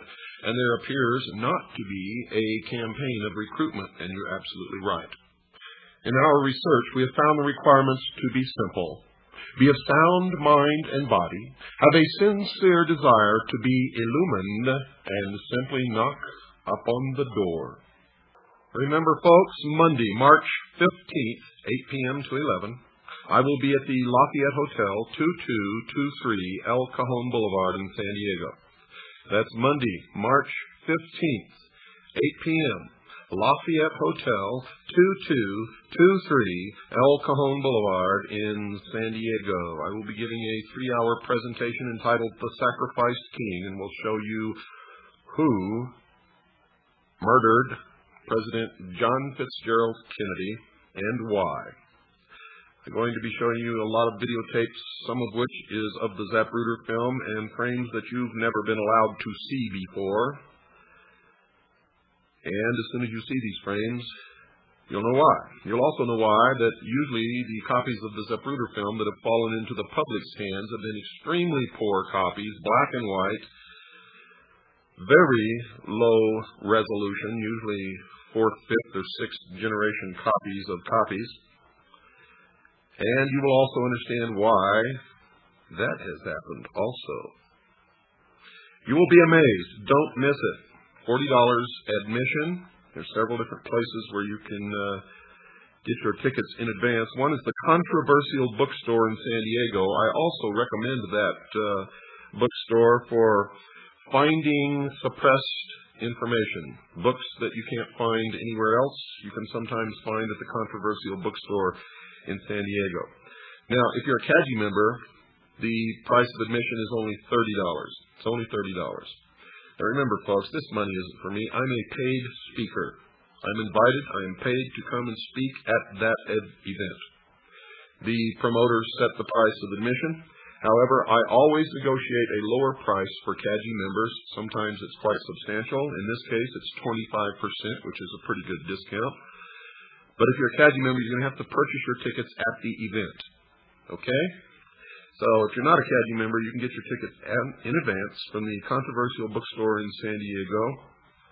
If you are a CAGI member, get your tickets at the event, and you will only be charged $30. Now, there's a hotline that you can call and find out about this conference if you wish. It's area code 619-492-8588. That's 619-492-8588.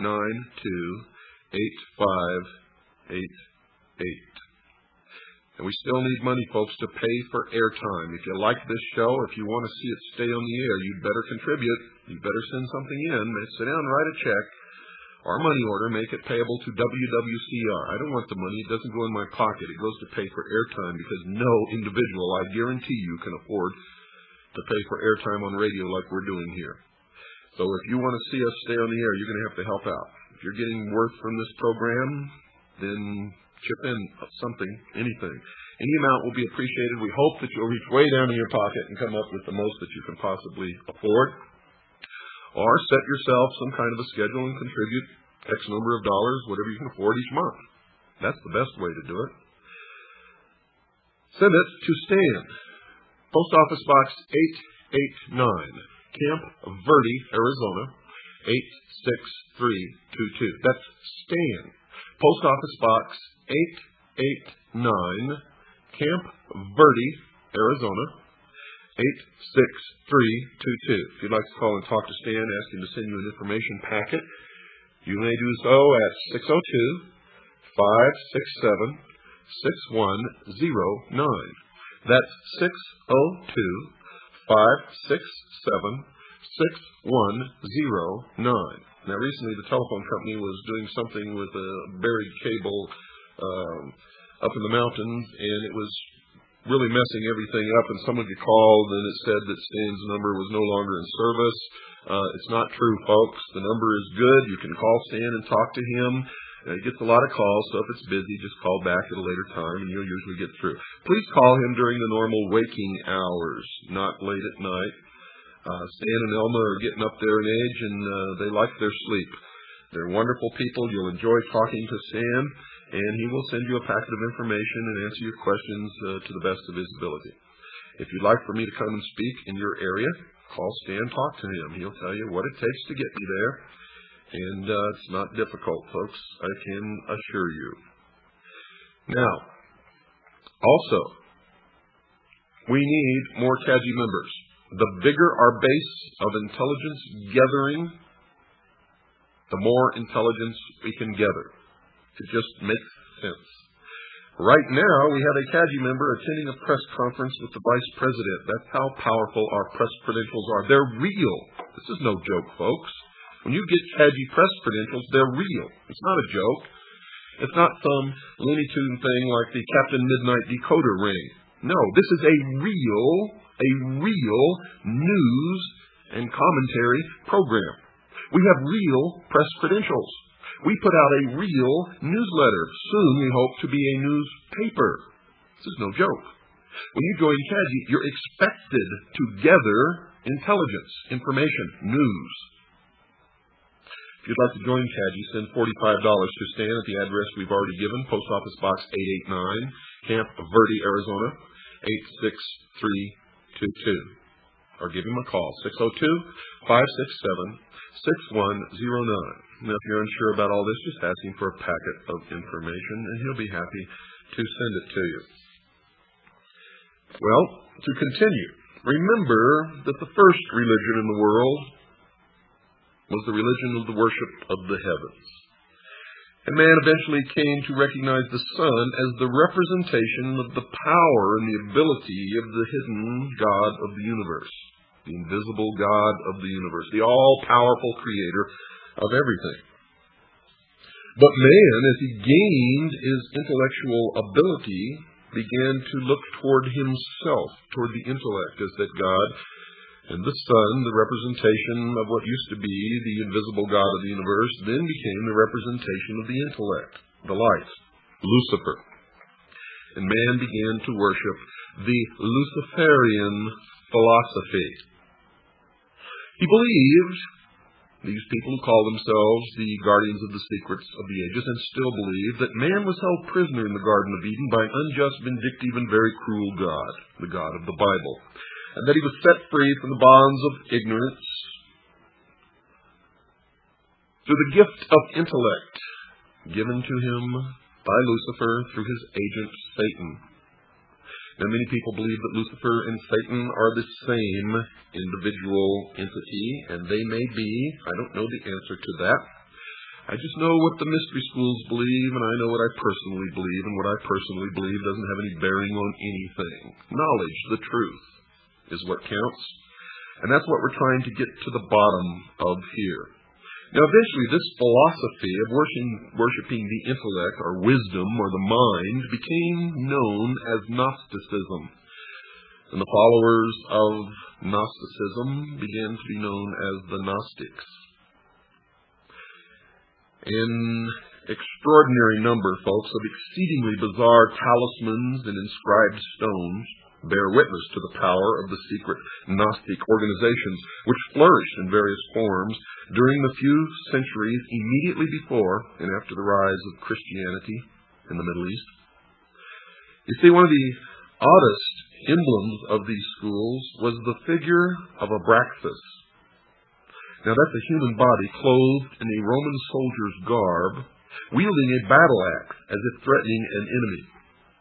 Now, in its left hand, it carried an elliptical shield upon which the words of power Iao and Sabaoth were sometimes written. The head of this fearsome being was that of a cock with open beak. Now, that symbolized the rising of the morning sun, because the cock crows with the sunrise. For legs it had twin serpents. The serpent throughout history has always been a symbol for wisdom, the gift of intellect, coiling to either side. Underneath the figure sometimes lay a conventionalized thunderbolt. Now, who was Abraxas? His name, in accordance with Kabbalistic computation, is decoded to mean 365. Isn't it absolutely incredible that every single time we investigate one of these, it leads directly to the sun? For 365 days are the number of days in the year, or the exact number of days that it takes the Earth to make one revolution around the sun. Amazing. There was no god or idol belonging to the society, and this is where man made the transition from worshiping a god to worshiping the mind. The Abraxas figure merely represented the aspects of power which went to make up the supreme intelligence, the all-power. The body was man himself. The bird stood for intelligence and the hailing of light, illumination, which is the cock's habit at dawn. The tunic represented the need for struggle or revolution, socialism. The arms, the protection and power given by the dedication to the gnosis, or knowledge. The shield was wisdom. The club or whip, power. The two snakes, nous, insight, and logos, understanding, primordial knowing, which was the gift from Satan, the snake, the serpent. By means of this diagram, Gnostic teachers inculcated the theory that man comes to his full power by developing certain facets of his mind. He must struggle to arrive at gnosis. But this knowledge is of the mystical kind and is not the mere collection of facts. You see, great stress was laid upon personal mystical experience, to and through which the initiate was guided under conditions of great secrecy. The Gnostics did not confine their studies or their teachings to any one religion, but borrowed illustrations from all that were accessible to them. This caused them to be considered Christians, heretics, Jews who were trying to undermine Christianity, remnants of the Persian sun worshippers. They have been widely studied by early Christian sages, and it is upon the opinions of these latter that many conclusions have been formed. Little or no investigation of these, quote, people of wisdom, unquote, has been done by research workers on the spot in Asia and North Africa, where strong and interesting traces of their beliefs and practices still remain. The main teaching states that there is a supreme being or power which is invisible and has no perceptible form. It is pantheism. This power is the one which can be contacted by mankind, and it is through it that man can control himself and work out his destiny. The various religious teachers through the ages, putting their creeds in many different ways, were in contact with this power, they claim, and the religions all contain a more or less hidden kernel of initiation. Now, this is the secret which the knowers can communicate to their disciples. But the secret can be acquired only through exercising the mind and body until the terrestrial man is so refined as to be able to become a vehicle for the use of this power, or, in their terms, illumined. Eventually, the initiate becomes identified with the power, and in the end he attains his true destiny as purified personality, infinitely superior to the rest of unenlightened mankind, to the state of apotheosis, where he himself is God. The symbolism in which this teaching is concealed, the methods by which the mystical power is attained, vary from one Gnostic society to another, but the constant factor is there: the attainment of that which humankind unconsciously needs. You see, the Gnostic claims that within every man and woman there is an unfulfilled urge which cannot be given any proper expression in the normal way, because there is no social means by which it can be fulfilled. This feeling has been put into man in order that he may seek the fulfillment which the Gnostics can give him. His search for completeness in love, trade, professions, theology is vain and unsuccessful. The theories of the various schools, folks, of Gnosticism with which the Christian clerics came into contact are very much secondary to the rituals and practices which are used to produce the gnosis, the enlightenment, the illumination. This has not been fully understood by too many people who devote much space in trying to work out the beliefs of the knowers by a perusal of their writings or by reports which have been given them by others. Simply, folks, because they do not understand the symbolism. It is not clear to them. It is veiled. It is the esoteric wisdom. What were and are the Gnostic practices? Well, first, discipleship, and the inculcated belief that the initiate must struggle, must devote himself as much as possible to the identification with the power which inspires all.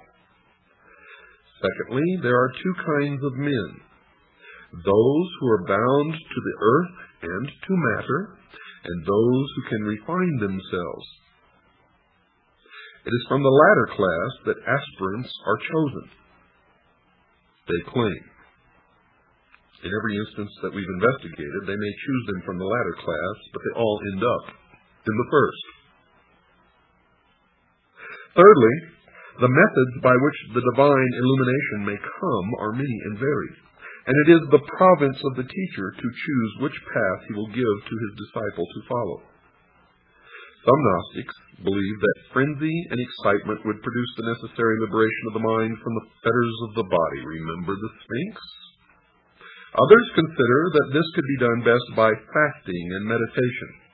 Present-day Gnostic practice in the East has it that different methods suit different temperaments. And this could be one cause for the historical confusion as to which branch of heretics practiced what. The Gnostics believed themselves to be intellectual aristocrats. Their knowledge was only for the few who were ready to receive it, and that's why they do not recruit. You must knock at the door, and you and only you know when you're ready to receive it. And this is what made them a secret cult, not the fear of persecution.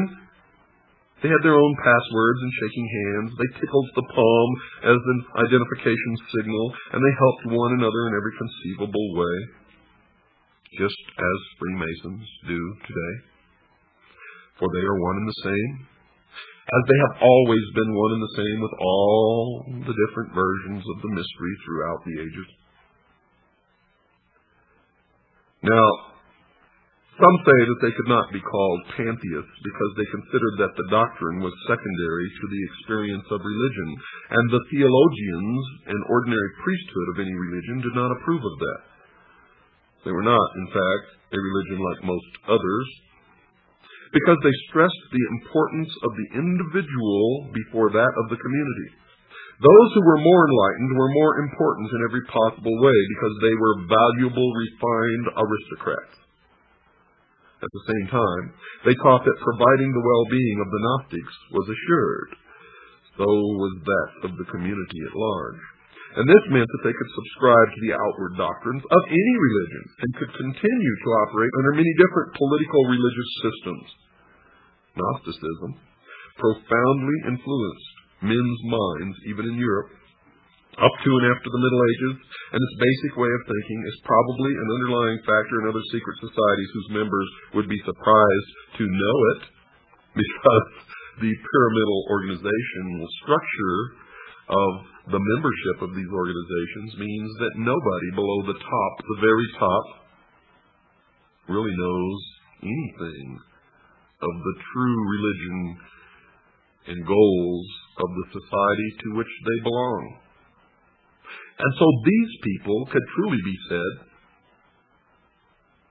to be the greatest group of followers and fools in the history of the world.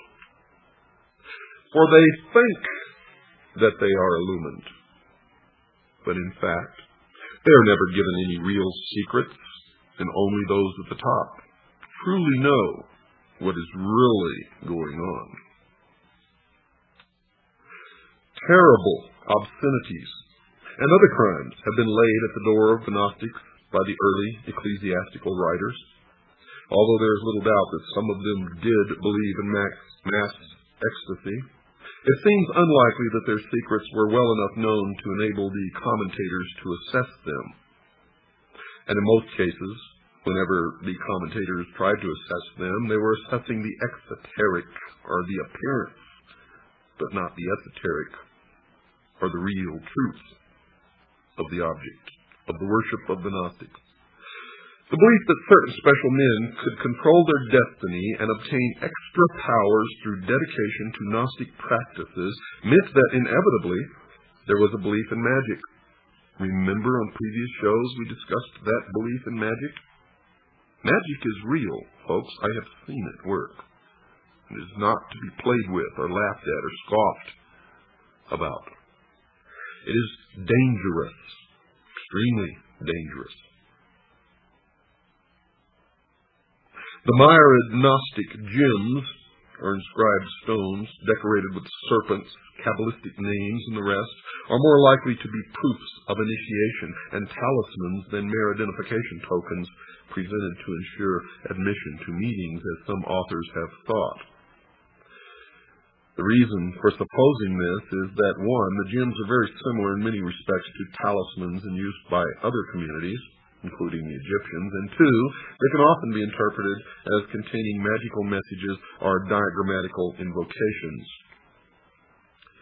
Ethically speaking, Gnostic belief is that there are two principles, that of good and evil. A balance must be struck between these forces, and the balance is in the hands of the Gnostic, the knower, partly because nobody else can tell whether an action is for the eventual good of the individual or the community. And this secret knowledge comes through the mystical insight which the supermen Gnostics attained. There's that reference to a super race or a superman again, which always crops up with these people, as it did with Hitler and many others. The rise of individuals who wrongly believed that they had attained to gnosis, all knowledge, some of whom were leaders of Gnostic societies, produced very notorious characters. Those who followed the way of the Ophite branch glorified the serpent who tempted Eve, and they still do that today. They did this because this snake, by his actions, brought knowledge into the world, gave man the gift of intellect, the use of which will bring him to the state of apotheosis, where man himself will be God. Basilides was a leader who taught that Jesus did not die on the cross, and you will see this crop up all through the history of the mystery schools, even in the Knights Templar. Since matter and material things were considered to be a part of the inferior non-spiritual world, the sect known as the Cainites called upon everyone to destroy those things which belonged to the world, and they called themselves the Destroyers, and their god is the Destroyer. These deviations and aberrants have attracted the greatest attention, as is natural, and the quieter teachers of the creed have received less attention. The pious horror with which the less respectable Gnostics were viewed by the early Christian fathers has stamped itself forever on Western literature and belief about the, quote, enlightened ones, unquote. But in more than one place in the Middle East, as well as in small groups in Western Europe, there are still followers of various schools of Gnosticism.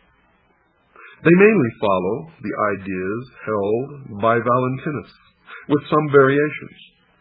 And this school teaches its initiates that matter is more evil than good, that man must be purified by mental concentration, that after death man will rejoin that from which he has been severed and will be unified with those whom he loves in the great intelligence.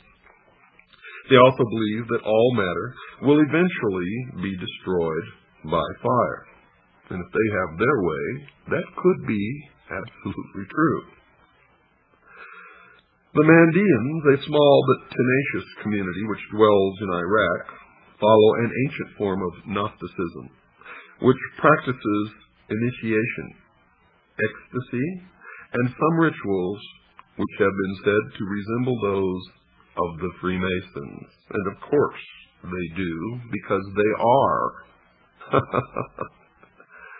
In every Masonic temple you will see somewhere up on the wall a big letter G. And you will see it in their symbology, in their books. You will see this letter G. And if you ask a Freemason, being bound to the oath never to tell you or reveal the secrets to the profane, which is what they call those who are not initiates or adepts in the mysteries, he will tell you that it stands for God, but that is a lie. It does not stand for God, for I have researched it deeply all the way up the ladder of the stages of initiation. And at the top, those adepts known as the priesthood know this large letter G to represent Gnosticism. And it is an admission that they are indeed the recipients of the ancient Gnostic. They are Gnostics, and they are looking to attain the Gnosis, through which they will receive apotheosis. And they believe that they are the only ones in the world who possess truly mature minds, and thus are the only ones in the world capable of ruling the rest of us, whom they refer to as cattle. Cattle. Well, it's time to take a break, folks. Don't go away. I'll be right back after this very short pause. That was Overture to Sleuth, conducted by Eric Kunzel, the Cincinnati Pops Orchestra. Cincinnati is the home of the Order of Cincinnatus and the Knights of the Golden Circle. You see, everything that I do on this show has meaning, even the music, folks. Now, whether you like the music or not makes no difference. Listen to the words. Research the title. Try to find out what the music means before you condemn it. And remember that you're not the only one out there. Your age group is not the only age group listening. So whether you like the music or not, it doesn't make any difference. It all has a message. It all has a message, folks. And I hope you get the message, for it is extremely important that you do. A most detailed account of what was said to be the 7 highest degrees of secret Egyptian initiation was first published in Germany in the 18th century. This strange and very exhaustive document combines many elements from the ancient mysteries. It seems to come from Greek sources, because many of the words used are Greek. And it could well be that we have here the modern beginnings of an attempted revival of ancient mysteries. Whatever it is not one of those fanciful and spurious ones which used to be printed merely to attract the credulous, because it is plausible and containing the sort of material which might well have formed the content of an initiation and mind-conditioning system. And if you understand the secret religions as I do, and specifically the modern ones, you will quickly recognize this as authentic. The earliest version known is in the form of an anonymous pamphlet, probably not intended for public sale, of 30-odd pages, printed in 1785. Right in that area of history is momentous occurrences. It was republished in a French translation 30 years later, purporting to be the ritual of the master degree in Freemasonry. And if you know anything about the master degree in Freemasonry, you will soon see that it certainly is exact in its descriptions. The French editor claims that it is a composite ritual derived from the works of some 15 Greek and Roman writers. This degree, we are told, was open to Egyptian kings and priests alone, and only those specially recommended by an initiate could enter it. The usual procedure was that the pharaoh himself introduced the candidate to the priests. By them he was sent from Heliopolis, the city of the sun, and you'll never escape from the sun when you're studying the mysteries, to the Memphis priests. From there he went to Thebes. He was circumcised, forbidden to eat poultry or fish, and generally had to abstain from wine. He was put for several months in an underground cave and asked to write down his reflections. When he had done this, he was led to a passage supported by the pillars of Hermes, where he had to learn certain things which were inscribed thereon. As soon as he was word perfect, the Thesmorphus, or the introducer, came to him with a strong whip to keep the uninitiated or the profane at bay. He was blindfolded and his hands bound with cords. Now follows the procedure from the first degree of the select body. The candidate was led to the gate of men, where the introducer touched the shoulder of an apprentice, Portophorus, standing there on guard. He in turn knocked on the gate, which was opened. When the aspirant entered, he was questioned on various matters by the Hierophant, after which he was led around the Barantha in an artificial storm of wind, rain, thunder, and lightning. If he showed no sign of fear, Menes, the expounder, explained the laws of the Krata Rapoa, to which he had to agree. He was then taken in front of the Hierophant, made to kneel, and vowed fidelity with a sword point at his throat. As witness, he called upon the sun, moon, and stars.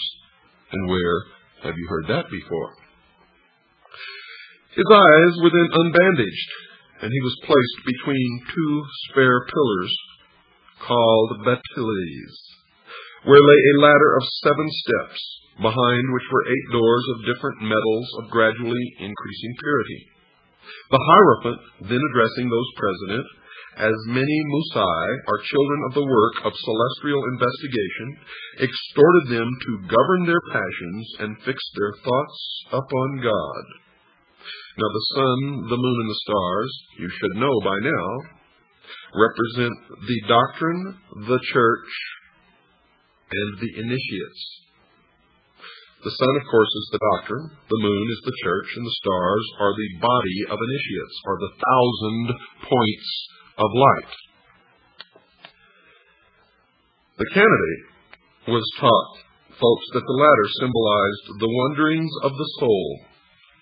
He was told the causes of wind, thunder, and lightning, and given other valuable information, such as medical lore. He was given the password of recognition of this degree, which was, and I spell it because I don't know the correct pronunciation, A-M-O-U-N, meaning secrecy. He was taught a grip, given a pyramidal cap, and an apron called xylon. Around his neck was a collar, and he wore no other clothes. His duty was to guard the gate of men in his turn. The Portophorus was now able, after showing his devotion, to proceed to the second degree. Following a prolonged fast, he was taken into a dark chamber called Endymion, the Invitation Grotto. He was now of the degree of Neocorus. Handsome women brought him dainty food. They were the wives of the priest who endeavored to excite his love. If he resisted these advances, he was further lectured by the master of ceremonies and led into an assembly where the stolista, or water-bearer, poured water over him. Then a living serpent was thrown at him. The whole room was full of snakes to test his courage. He was then led to two high pillars between which stood a griffin driving a wheel before him. The pillars symbolized east and west, the griffin the sun, and the wheel of four spokes the four seasons. He was taught the use of the level and instructed in geometry and architecture. He received a rod entwined by serpents, and that rod is still used today by the medical community. It's called the caducus. And he received the password Heve, meaning serpent, and was told the story of the fall of man. The sign consisted in crossing the arms over the chest, and his duty was to wash the pillars. Now, when the initiate was initiated into the third degree, the member was given the title of Melanophorus. He was led to an anteroom over whose door was written, Gate of Death. The room was full of copies of embalmed bodies and coffins. Here, too, were a number of dissectors, embalmers, and so on. In the center stood the coffin of Osiris. The Melanophorus was asked if he had had a hand in the assassination of his master. On his denying the question, he was seized by two taphaxites, or men who buried the dead, and led into a hall where he found all the other Melanophores clothed in black. The king himself, who always was present on these occasions, addressed him in an apparently friendly way, begging him, if he did not feel courage enough to undergo the test now to be applied to him, to accept the golden crown he was offering him. Well, he had already been coached to refuse the crown and tread it underfoot. At this insult, the king called for revenge. Raising his sacrificial axe, he touched the head of the initiate. And in one famous initiation, the king actually beheaded the man. The two corpse carriers threw him on the ground, and the embalmers wrapped him in bandages. All who were present wept. Now he was led to a gate over which was written, Sanctuary of the Spirits. Now, the initiate was not supposed to be beheaded in that one famous initiation. And I don't know what they chalked that up to. Now, standing before the gate, the initiate waited. On its being opened, thunder and lightning struck the apparently dead man. Tron received him as a spirit into his boat and carried him to the judges of Hades. Pluto sat on his judgment seat, while Rhadamanthus and Minos, as well as Aethon, Nicreus, Alastor, and Orpheus stood beside him. Very severe questions were put to him as to his former life, and finally he was sentenced to remain in these subterranean vaults. Now remember, this is an initiation, which sometimes lasts for months and even years. The bandages were removed, and he was told never to desire blood, never to leave a corpse unburied, and to believe in the resurrection of the dead and the judgment to come. Now remember, this is long centuries before Christianity. He was taught coffin decoration and the peculiar hierogrammatical script. The sign was an embrace to express the days of wrath. He was kept in these underground chambers until thought fit to proceed to a higher degree. These, quote, days of wrath, unquote, generally lasted for a year and a half, until the initiate was ready for promotion to the 4th degree. The Battle of the Shades. He was handed a sword and a shield and taken through dark passages. He met certain persons presenting a frightful appearance, carrying torches and serpents. He was attacked with the cry of "Panis!" He defended himself bravely, but was always taken prisoner. His eyes were bandaged and a cord placed around his neck. Dragging him into a hall, the specters disappeared. He was led into the assembly of initiates and his eyes unbandaged. Before him he saw a magnificent hall decorated with beautiful paintings. The king and the highest dignitary, the demiurgos, were present. All were wearing their alidai, an Egyptian order composed of sapphires. Among those present were the secretary, the treasurer, and the master of feats. The orator made a speech congratulating the new member on his fortitude. He was given a drink called sais, which he drank to the dregs. And this was probably the ritual drink of honey or milk, water, wine, and gruel, and perhaps some hypnotic drug. He donned the boots of Anubis, took up the shield of Isis, put on the cloak and cap of Orcus. He was handed a sword and told that he must cut off the head of the next person he met in a cave and bring it back to the king. This cave was pointed out to him. Entering it, he saw what seemed to be a beautiful woman, but in reality was a model of one. Now notice it's a woman. He seized this by the hair and severed the head.